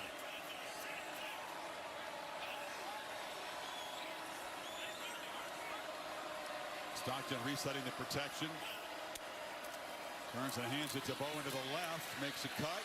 And they're grabbing at the football. They can't get it. First and goal. Perkins dropped it for another 5-yard gain. What a luxury to have Bowens and Frazier. You know, actually, they have 5 backs that they use. And a big fella, I was just about to mention him, Josh McCray, who's their short yardage back, is now into the game with the ball at about the 3-yard line. Team from Illinois, learning more and more of the offense. One thing he does naturally is run downhill and power it into the end zone. The game winner against Tennessee. Touchdown. They zip it across the middle. Lawson Lowkey, his second today. Tight ends have waited to make a big impact. And Lowkey has done, as well as Delp. 2 points away from tying the game. Offense out there, of course. He motions down, and you have Delp here, you have Lowkey here. And again, you got a defense with their eyes in the backfield, really worried more about what was going on with McCray checked in. I think they were just thinking with that motion, that's going to be a toss sweep. The entire defense flowed, almost expecting that toss sweep, and opened it up pretty easy for Lowkey in the back of the end zone. Mind you, they are going for Dose, brought to you by Dos Equis. This to tie the game. Got one at Tennessee early, only one they've tried this season. It's Jones in motion. Stockton pats the ball, spins free, scanned in the end zone, and he'll be dropped by Suntarian Perkins. So the sack stops the 2-point try and preserves the lead. You know, Cash Jones left. He came out of the backfield in motion. Nobody went with him. Cash Jones was out to the right all by himself. If he would have just flipped it out there. 6 Ole Miss. Georgia still looking for the first stop. Guys, All-State bus here. Sam Mitchell getting it. Short trip down to Athens. What's the All-State good hands play this weekend? Well, the game last night, so many good moments. Carson Beck, just a difficult night. Had a chance late, maybe a game-time field goal. TJ Capers with a fingertip interception. Beck's 4th pick of the night. And the Louisville Cards and Jeff Brom, the monumental win against the Canes. Great job by Brom. I think Beck seemed to intimate that that was on the tight end there. They didn't run the proper route. Not sure that many quarterbacks would say that after a game, but Beck will bounce back. Pitch on the edge. Trey Wallace, another catch, another efficient start to a drive. It was about 575 yards of total offense, combined yards, 54 points, 36 first downs. We still have 10 minutes to go in the third quarter, 9:45 to go in the third quarter. There's some firsts for Kirby Smart coach defense that are not good. First time he went a whole half and didn't get a single stop at Georgia or as defensive coordinator under Nick Saban. It's the first time Georgia's allowed touchdowns in the first 4 opponents' possessions at home under Kirby. Unbelievable. They've been searching for answers all year, but they've been happy because of the way the second halves have gone in almost every game. Ole Miss with a touchdown on the first play. We got movement. False Yeah, it's start. Trey Wallace, Offense, receiver. number 2. 5-yard penalty. Remains first down. He got set and then took a step. And that's maybe what this Georgia defense needs. It's weird to say that, but the Rebels put themselves behind the 6 here for a 1st and 15 now. Yeah, they have controlled things with down and distance. They're 5 of 5 on 3rd down, but like we've said, they're averaging third and 4. Now they're behind the sticks.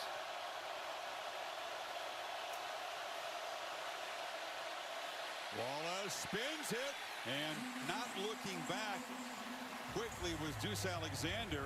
Barely spun his head to even see the football was thrown in his direction. Yeah, Lane went over to the official right away. The receiver, I think, lost his balance on his own. 15 Jones, the corner, had a hand on him, but I don't think he affected him, made him slip and go down. See if Lane makes an adjustment here. No, he's going to run this play.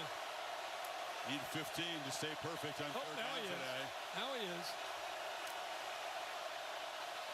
3-man rush. Long throw sidelines. Going up to get it is Alexander, and a flag comes in. But what a grab, and they're still perfect on 3rd down. That was incredible. Contact there late. What Pass a interference. catch. Defense, number 15. The penalty is declined. The result of the play is a first down. What a catch here to lay out. Tight coverage. The left hand and arm goes up. He's inbounds. Look at the reaction from Ole Miss. Jeez, that's big time. Went to the portal, like so many teams have done, and really beefed up this receiving corps. As you said, they lost just about everybody. Alexander comes from Wake. His 21st catch of the season. Now comes around, and that's Watkins in motion, and the freshman turns the corner. And they're back to being ahead of the count on 2nd down. If they score on this drive and they maybe end up going on to win this game, let's not forget that catch. Unbelievable conversion on 3rd down. And Deuce Alexander deserves all the credit. Good ball, but better catch by Alexander.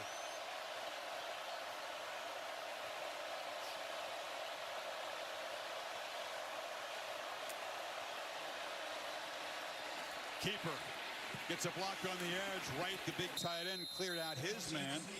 And Chambliss is going to be stopped about 1.5 yards short of the marker. Love how they sprinkle in just enough of Chambliss. He's actually leading this team right now in rushing. He's carried it 6 times. Some of that called, some of it where he's created. He's going to probably carry it 10 to 12 times throughout this game, and it's just enough for Georgia to have to keep their eyes on him and be aware of him. And he sets them up again on a 3rd and short. Just sprinkling it in sparingly, aren't they? The longest run for the Rebels is just 7 yards. But just enough to keep the dogs thinking.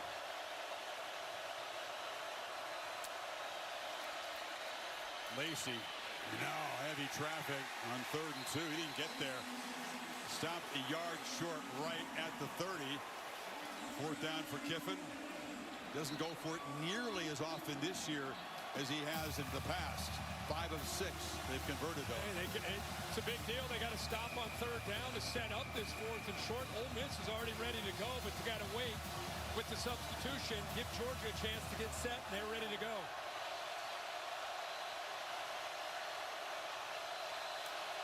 Direct snap. Lacey to Chambliss. Are you kidding me? Looking to throw the ball as Alexander. And just fake it to him. He scoots down the sidelines.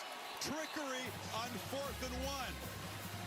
Well, 5 and 6 look kind of similar, but the running back takes the direct snap. Now the quarterback has it, and he can throw it. Everybody's covered, and the reason everybody's covered means he has a lot of room to take off and run. The little fake pitch, he kind of drew their eyes, Yep, right? Yep, reverse coming back the other way. Couple receivers flooding the zone. Nobody left out in the flat, and we know what he can do with his legs. Their first explosive run play. They got 16 yards. Set up in the red zone. QB run again. Getting to use it more now in this possession. Picked up just a couple. Georgia, just strange to see them as a defense. Confused at times. Eyes not in the right spot. On their heels. You could sit here and if you're a Georgia fan and be upset, but I think you have to realize this has everything to do with Trinidad Chambliss, Charlie Weiss Jr., and Lane Kiffin, and the players around Chambliss. Ole Miss is executing at an elite level in front of this tough environment. Chambliss, there's a slant. He's caught by Trey Wallace. David Pollack, our buddy, paid a visit to the bus. He said typically what Smart does after halftime is get real simple. You go to the calls that are like day one camp installs, much less complex after halftime. Just not that kind of team that's capable of adjusting as well as others have in the past. Yeah, that's right. And I think right now they're facing a totally different offense that's executing at a different level. First and goal, Lacey. Not going to get there. Stood up by K.J. Bolden and others. You got Austin Simmons checked. We saw this earlier when they were down inside the 5-yard line. Chambliss still in there as well. Gives you a lot of different options. Two quarterbacks on the field. There's Simmons to the right. He'll be in the right slot of Chambliss. Georgia brought some big bodies on in the defensive line, but let's see if this one heads to the perimeter. Nope, they're going to try to run right into it. And Chambliss, touchdown, he got in. Trinidad Chambliss continues a superb performance in his first FBS road start. Well, he does a heck of a job at navigating. He's so natural as a ball carrier. Almost running back skill set. And then the leg drive there. Oh, the knee touches. They'll probably take a peek at this to make sure the ball broke the plane when that knee went down. Looks good to me. Bill, what do you think? I've got a touchdown. He stretched that out. Then the knee hit. Here's the look right down the line, Bill. Stretching. Don't see the ball crossing the plane yet.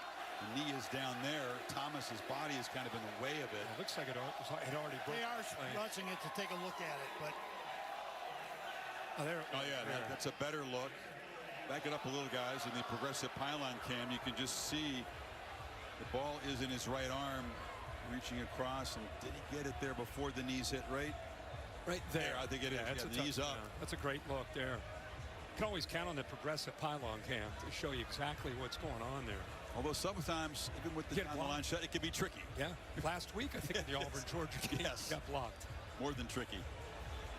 Boy, Chambliss looks as if he's out for a Sunday stroll as far as the command of the operation. We wondered not just about Chambliss and the inexperience of playing in an SEC atmosphere, just Lane Kiffin's offense. We'd said, oh, at home versus away. And this, forget the points, it's just the way they're going about it with the execution. After video review, fascinating. The call of a touchdown is upheld. So 5 drives, 5 touchdowns. Lacey and Chambliss each have 2 rushing touchdowns. I agree. He's not even sweating. Look at this guy. This guy's played 2.5 quarters against Georgia on the road.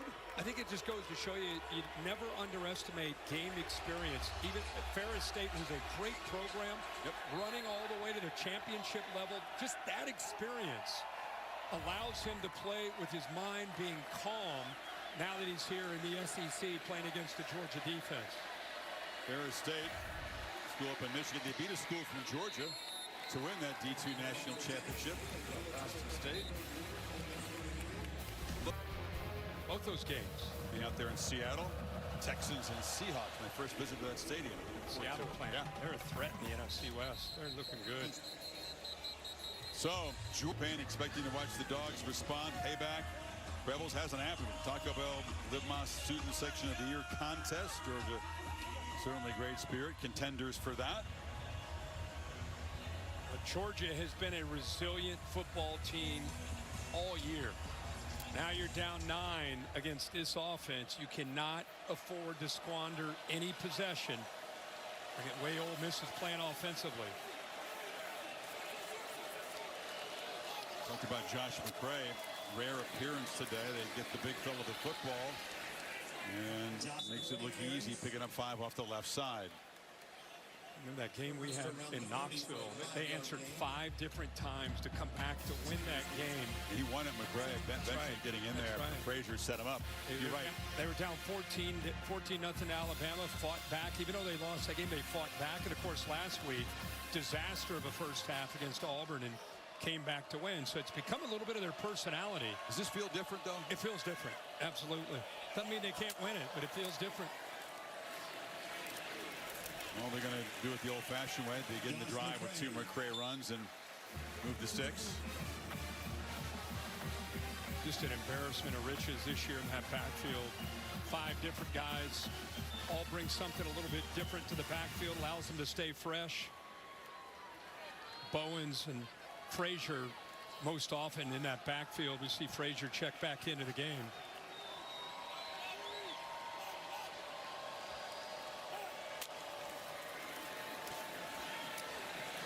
Stockton off the play fake, took a peek, and now just scrambles up the middle, got down before taking a big hit, and that's a relief for the Georgia coaches and fans. Something Pete Golding has used most of this year. Rushing 3, dropping 8, playing zone, make a quarterback, there's Pete Golding right there in the visor, make a quarterback have to be comfortable reading and seeing different layers of the defense. That time he had to get out of there, even just rushing 3 because of the coverage.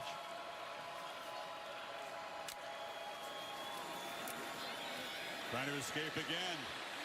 And headed for the sidelines, spun out of bounds.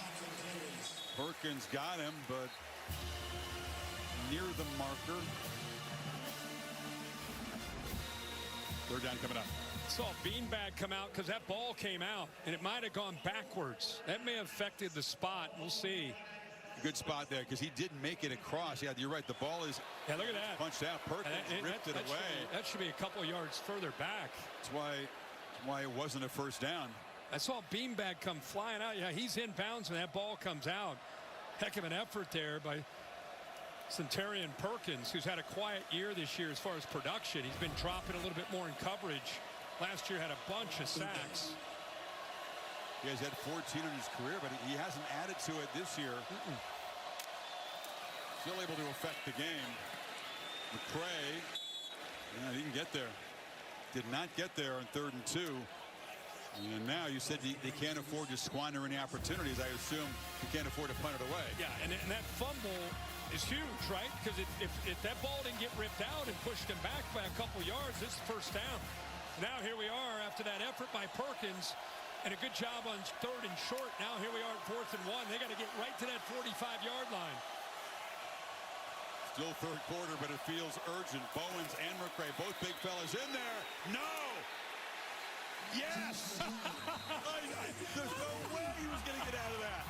He was stacked up, and he just broke free and dove for the first down. How do you Yes!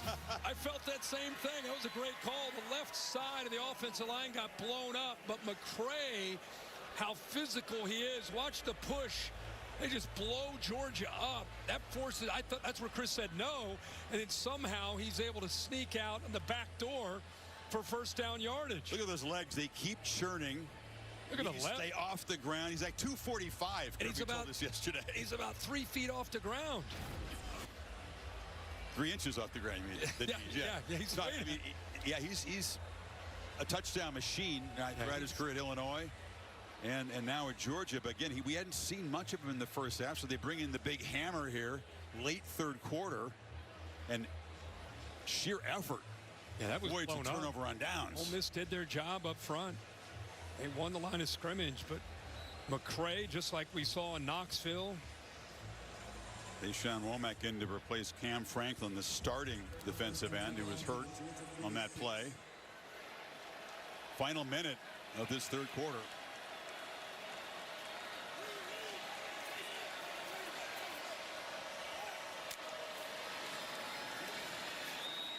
Stockton launching. Branch comes back, makes the catch. Wins the one-on battle.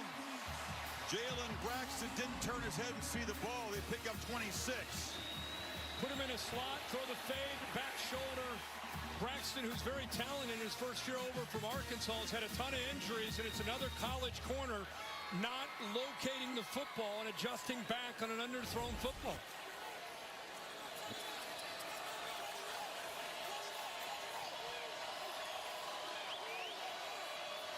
It's Lowkey, comes across in motion. Stockton's got the ball. Lucky's blocking on the edge, and Gunner picks his way. Whether it's a scramble or a design run, he's beginning to get involved as a runner now. Thought Holly. Welcome back. The fourth quarter in Athens. The SEC on ABC.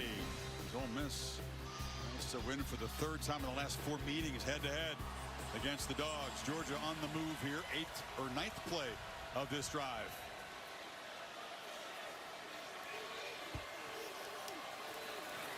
McCray, big fella, gets out to the edge there.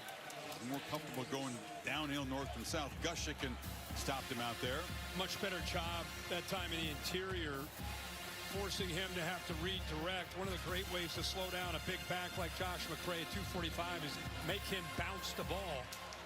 Rebels just trying to get guys off the field for this 3rd and 1, and they're going to move the sticks and move the pile. I don't know. At 12 on the field when I it don't snapped. think he got off. No.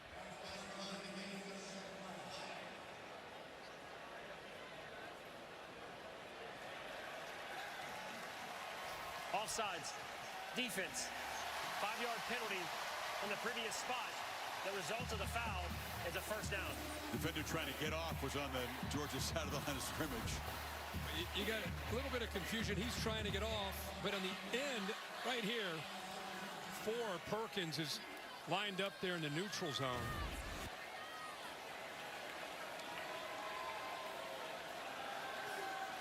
Dogs desperate need of a touchdown in the red zone here. Branch in motion. It's handed off to Frazier. Quick burst. Picks up about 8-9 yards. Now, what patience here by Micah Morris, the left guard, and the back. Watch 56. He has to be able to establish this block. So Frazier gives him time, get up to the backer, and then just gets behind him. Just waiting, and then accelerating. 3 Georgia tight ends in the football game now. Frazier to the right of Stockton. Gunner keeps it, goes to the right side, so they ran away from all those tight ends, and he's going to be stopped right near the marker. Should be enough for a first and goal. And Drew Jones made the stop. The one thing you got to love about 14, Gunner Stockton, is the heart that he plays with. This guy gets punished every single week. You know, you want to say, get down, slide. It's just part of his game. You see the mouthpiece there flying out. It's hard to tell a guy that a big part of who he is running the football and lowering his shoulder not to do it. Play 12 of this drive. Looking to throw for it, pitches it down, and Frazier walks in.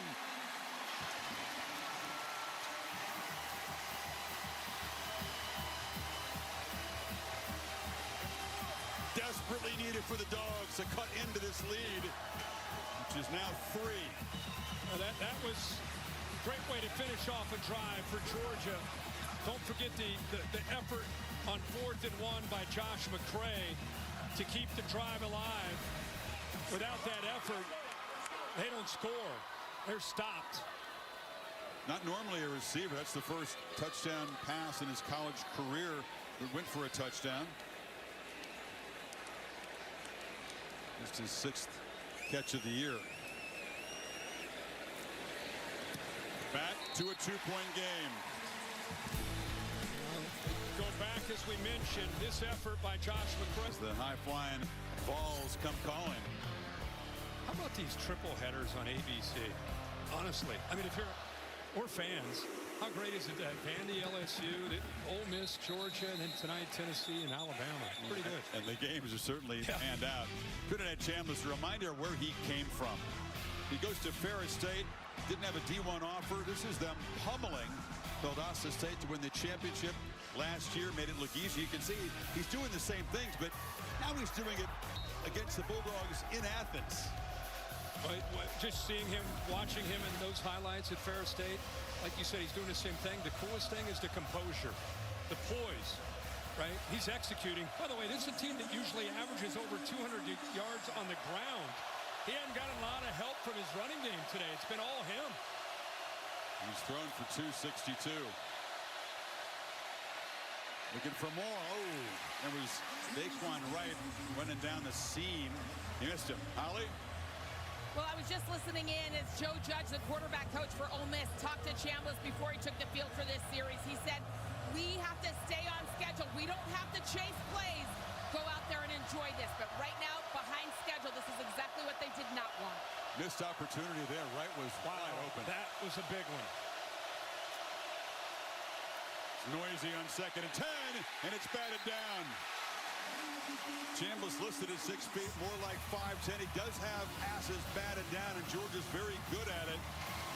Xavier McLeod that time. Yeah, the ball gets out so fast, you obviously can't get in there, but you do the next best thing by knocking it down. It's just the moment when the game turns in Georgia's favor. Deafening now. Extra rusher, Chambliss slings it, broken up. Dalen Everett got the arm out in front of Stribling, and Georgia, ladies and gentlemen, has a stop against Ole Miss. And you said it, deafening, by far the loudest this stadium's been all afternoon. And leave it to C.J. Allen, number 3, the veteran, the leader of this defense, to be able to get the pressure home, coming around on a twist all the way around.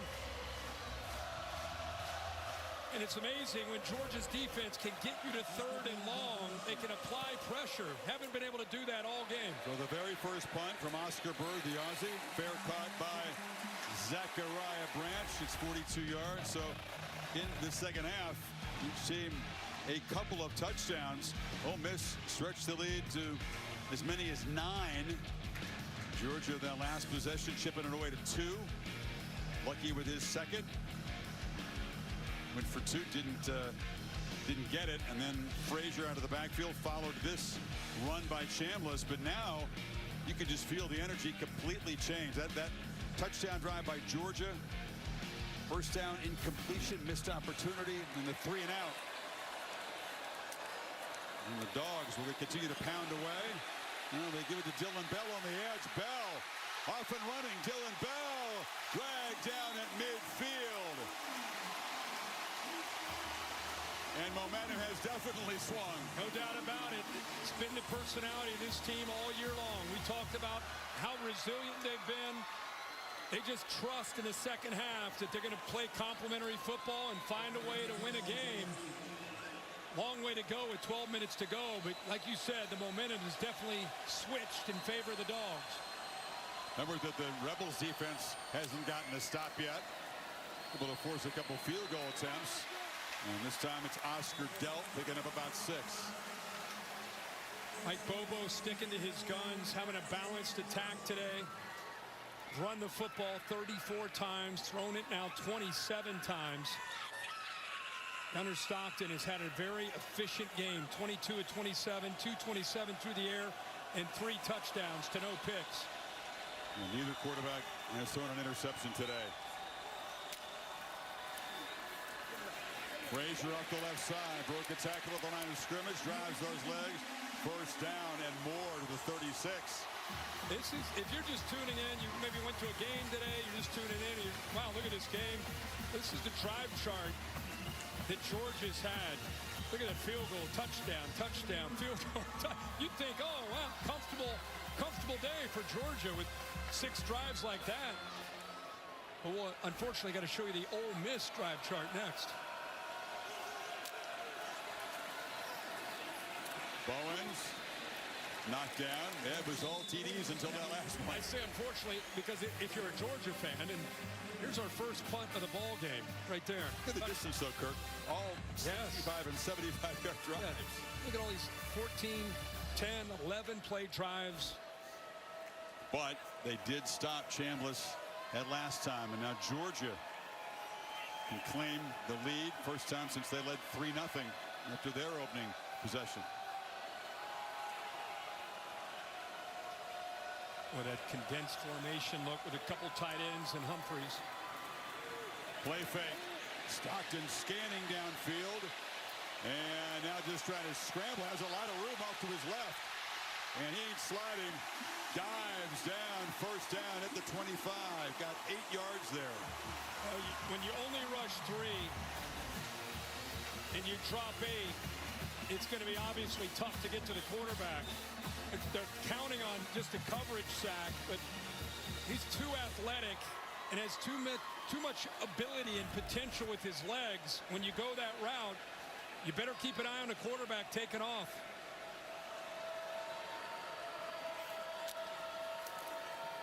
Frazier could not get the edge. Tried to accelerate, but Andrew Jones showed some quickness and got there first.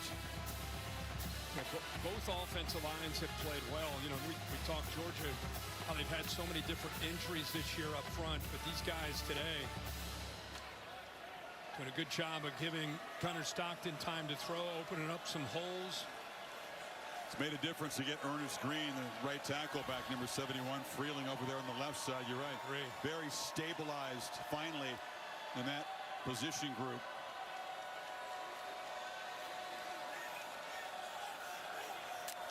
Second and 10. Stockton to Branch. He's got some space. Makes a cut. Olay. And then leaps out of bounds. He'll stop and go from Zachariah. It's another first down. He's as nifty as any ball carrier or receiver in the country. When he has that ball in his hands, Dylan Bell's just taking the defense, stretching him out. Just give him a little bit of space. Makes Chris Graves Jr. miss. Like you said, a little like that Olay. And how about how quickly he accelerates coming off once he landed off that jump. Frazier motions in. First down from the 12.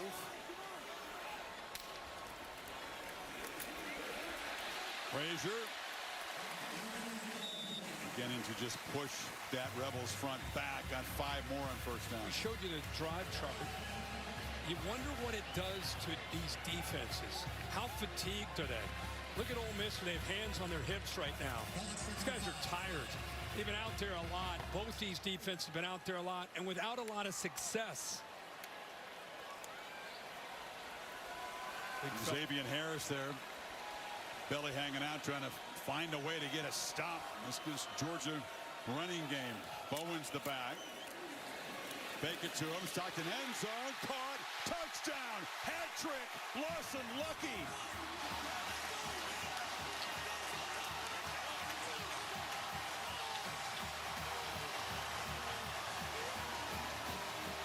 Georgia tight ends, quiet most of the year. They wore to life today. How about that? 3 touchdown catches for Lowkey. He didn't have one this season coming in. Incredible. Incredible. They found an opportunity to attack those second level with those tight ends. This is an RPO.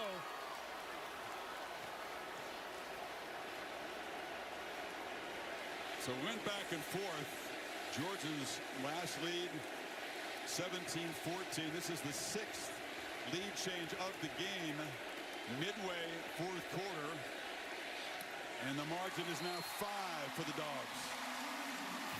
Got an RPO. Poise and composure come frequently. Trinidad Chandler spectacular in passing those early tests. But now, with Georgia trying to add this list of comeback victories, the margin is 5 as the Ole Miss offense takes over midway here in the final quarter.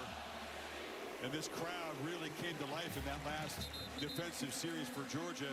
It's a real test for him and now for this offense. Yeah, with the momentum and the way it switched with 7:29 to go, this is really the possession.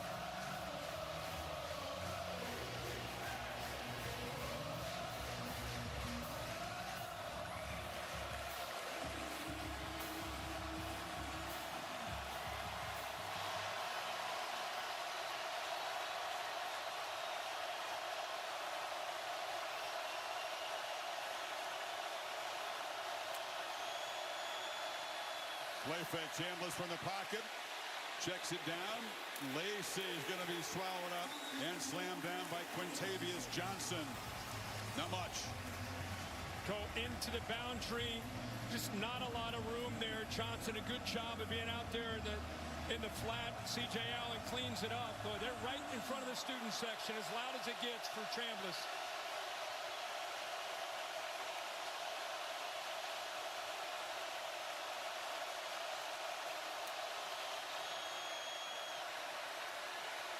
Again, checks it down, but threw a fastball high and off the hands of Lacey. He was knocked down after the throw. Quintavious Johnson made the previous play out in the flat, out in space, follows it up with a great pass rush.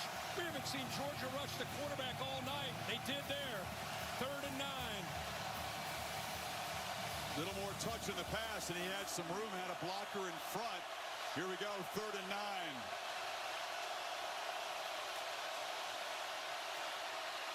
Chambliss launching downfield, battle for the ball. Oh, making the play was Trey Wallace, but broken up and saying thumbs down is DeMello Jones. Dogs get another stop. Back to back 3 and outs.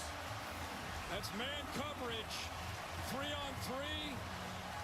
I'll tell you what, I don't know if Jones ever saw the ball, but I think that left hand got in there, maybe just a fingertip to get on that to knock that away. And there's the pressure again, this time Chris Cole. Rarely has he felt that pass rush. He felt it that time, hit in the back after the throw. Branch didn't field the punt. Good effort by Bird as the offie boots one down there. 64-yard boot. Rolled. Since halftime, Stockton pitching a perfect game. 10 for 10. 3 touchdown passes, 2 to Lowkey, 1 to Frazier. Now the Dogs and the football with a 5-point lead, but backed up at their 10-yard line. That was a opportunistic bounce on that punt for Ole Miss. About 15 more yards they picked up in pushing Georgia back to the 10-yard line. Bigger to see Frazier in the running game. Rebels figured he would do that, but they couldn't stop him. Got 8 yards. Holly? Well, we've seen Gunnar Stockton put his body on the line time and time again today, making tough plays. And if you wonder why, this is his dream he's living out right here. He's about 4 years old. Here he is with UGA.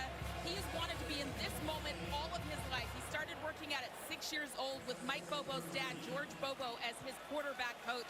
This is all coming to fruition right now. When you see him make those tough runs, it's because he wants it so bad. It's his whole life dream. That's well put, Holly. No lack of want in his game. You saw Uga, by the way, that live shot. He's up there at attention right on the doorstep of that doghouse. Sometimes he's laying down in the back. No, he's up. He's alert. He sensed momentum swing, crowd noise. Big fella's ready to roll right now. Up 5. He'd be proud of the true freshman. Dontrell Glover right now is in. You think about this. Crunch time. You got a true freshman in as they rotate bodies on that right side. 63. And right next to him, Juan Gaston, the true freshman at right tackle. Now the Rebels fans wondering who can step up and make a play from our defense. They have been moved backwards pretty aggressively by this offensive line. Lately, there you go. On cue, invading the backfield has been Xavier Harris. Belly hanging out, but he's got some quicks for a big man. You know, I really think his eyes were on the outside, to the player to the outside right here. And instead of to the inside, he's making that read on the edge, man, the man on the edge, that's 8. I think he didn't even really consider the fact that the big man, 51, Harris at 6'8", 330, was going to be a factor. Rebels have the only 3 tackles for loss in the game. So the Dogs at 2nd and 12 looking to throw for it. Stockton down the far sideline. Making a catch is Dylan Bell. 1-on-1. Fought back and came up with it. 36 yards inside the Ole Miss 40. Now the best ball Gunnar Stockton makes, in my opinion, is that downfield go ball. And why not go after the weakness? Even though it's a risky call after that tackle for a loss, the weakness of Ole Miss is the corners. Go after him. Trust your quarterback to make a throw. And how about Dylan Bell? With Colby Young down, he has to step up, make that play vertically downfield, and he does. Ball spotted at the 46.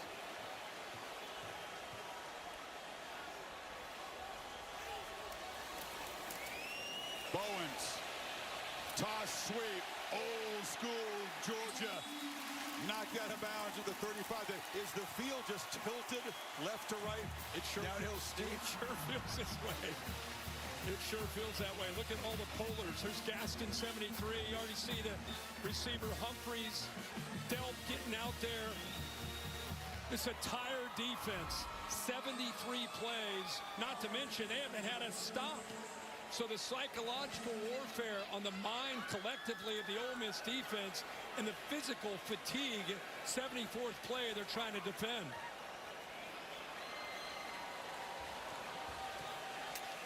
Second in length of a football, so a chance to pitch it to the ends of Branch. And Branch is going to be run out of bounds. Enough for the first down before Sage Ryan made the play.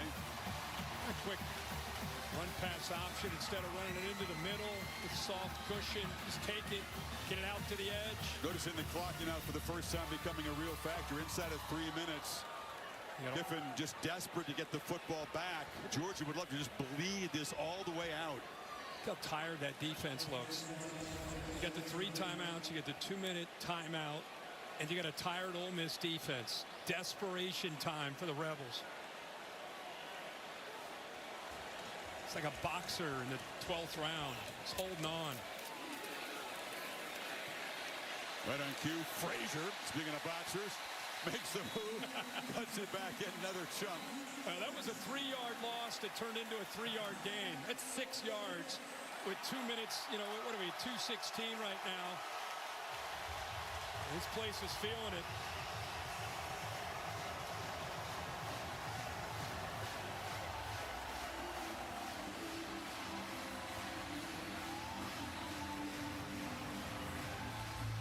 Well, Kiffin just spending a timeout to give his defense a rest, number one, but trying to figure out a way to get this football back and not be down more than 1 score.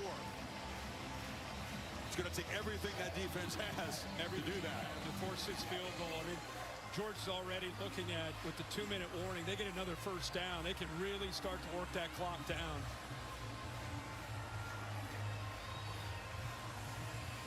It's hard. Think about this Ole Miss defense. They haven't had a stop today. I mean, and you're asking them, Georgia's defense flipped a switch. They had back-to-back stops.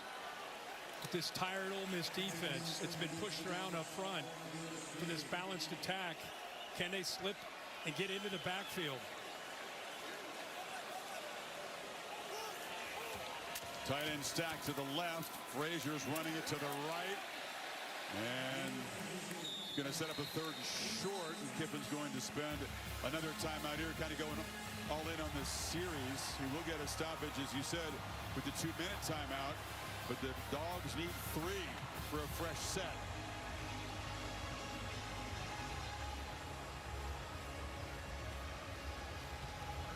Capital One bringing you the CFB rankings coming into this game. Ohio State just quietly rolling along, crushing Wisconsin.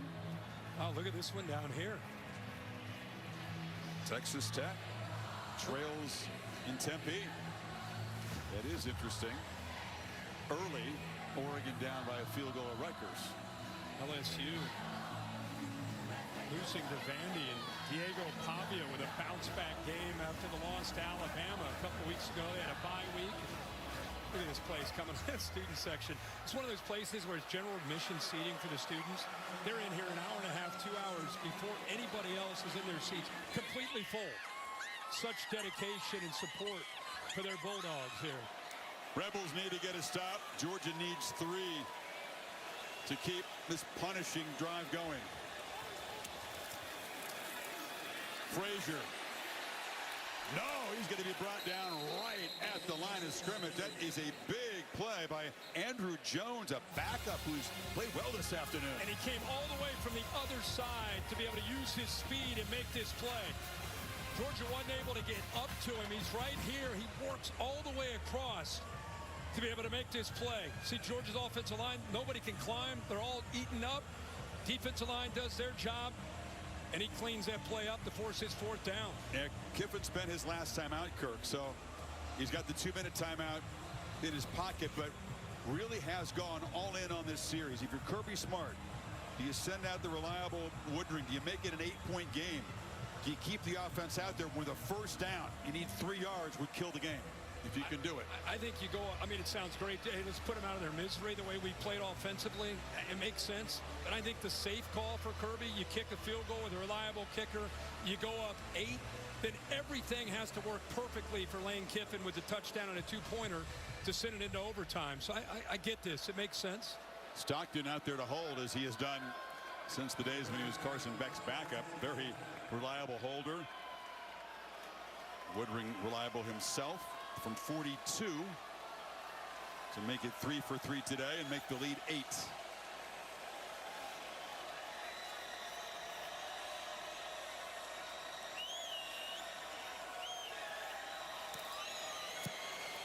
That kick gets up and over the long arms of Wright. Knocked it right through. Did you see the hold by Gunnar Stockton? I thought that ball might have gotten away from him. It was down near the ground. That's why you rep 100 of these a day. It is on the ground. He got it up. Perfect hold. Laces away. And right after he made it, he went right up to Gunnar like, thank you. Great job. I love you. That's why the starting quarterback is still the holder, because it's an important job, and the kicker feels comfortable. Yep. Gunnar more than willing to do whatever it takes to help the team win. Now, Trinidad Chambliss, unstoppable. This entire Ole Miss offense, whatever Kiffin was calling, was working. 5 touchdown drives, but things have dried up. A scoreless fourth quarter, back-to-back 3-and-outs. What can they do with all this crowd noise and an inspired defense has a chance to win the game right here if you're Georgia? But the tough part is they haven't been able to run the football. You know, and I think late in a game like this puts everything on Chambliss's back. He's got a great group of receivers. He's got to be patient, even without the timeouts. He's got the 2-minute timeout, but he's got to not feel rushed. He's been so effective reading this defense. It's where Lane Kiffin and Charlie Weiss Jr., they put together a really good package in these situations to be able to move the ball. You're Woodring first thing, keep the kickoff in bounds. It's bouncing down there, and it's going to be fielded by Hartrup. First kickoff return we've seen, then a bunch of touchbacks and fair catches, and he got stopped at the 23, and that is the 2-minute timeout. I was going to say, you would love to see him just run up and just dive. Minutes to play. Ole Miss needs to move it 77 yards and then convert a 2-pointer. Something that Georgia basically had to do against a crowd like this at Tennessee to force OT and eventually win it. Lacey. The passing game hasn't worked in the fourth quarter. Last 2 drives, Chambliss 1 for 6, Kirk 1 yard. And that's the longest run he's had of the game. Good time to slip that in by Charlie Weiss Jr. Start this drive with a first down.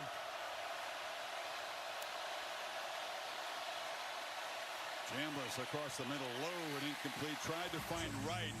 He's been targeted lately, but Chambliss's accuracy has dropped a little bit in this fourth quarter. It was low. Yeah, he looks like he's rushing a little bit. And also, Georgia's doing a much better job of getting after him and winning at the line of scrimmage. Even though they're not coming up with sacks, he's feeling that rush on these last few series. Not looking nearly as calm and composed as he was for the first 3 quarters. Pressure comes again. Chambliss trying to stay alive and now just has to throw it away. Heavy pressure. Josh Horton provided it. And it did a nice job of simulating pressure here. You bring both the linebackers here, you drop the defensive end, you affect the communication with the offensive line, and you surprise Chambliss. It's a guy that usually can make plays with his feet, but completely taken away with that blitz by the backers. Rebels down to 2 plays to get 10 yards. Plenty of time. Kiffin checking out the defense, trying to signal to his quarterback. Dogs moving around.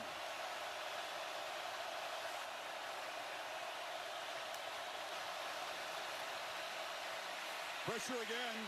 Stands and delivers, and it was almost intercepted. Dalen Everett broke it up, and it's 4th down. Really feels like the first time that Chambliss has looked rushed, looked uncomfortable. You wonder how much of that is him in the moment and how much of that is Georgia cranking up the defense here these last couple of possessions. I vote for the latter. Yeah. Fourth down, gotta have it. Not gonna get it. Batted down to the line of scrimmage. That was Josh Horton again.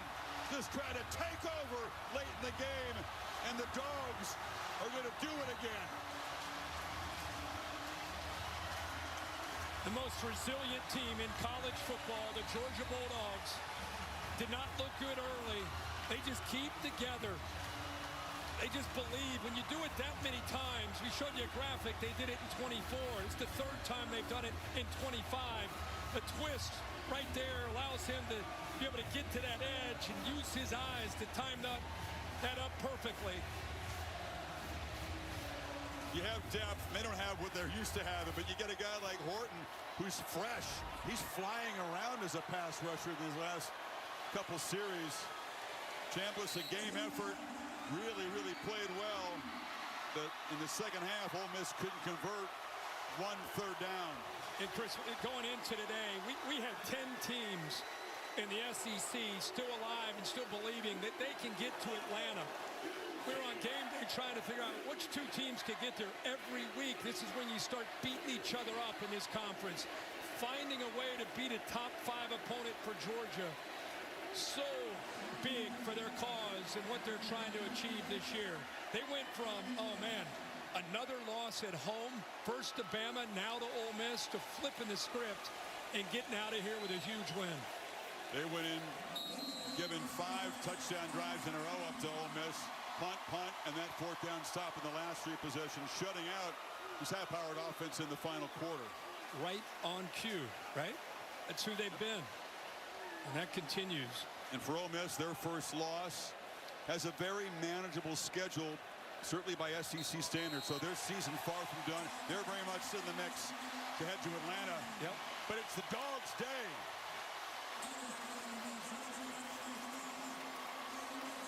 Giffen congratulating Gunnar Stockton. Brilliant this afternoon. Mutual respect continues.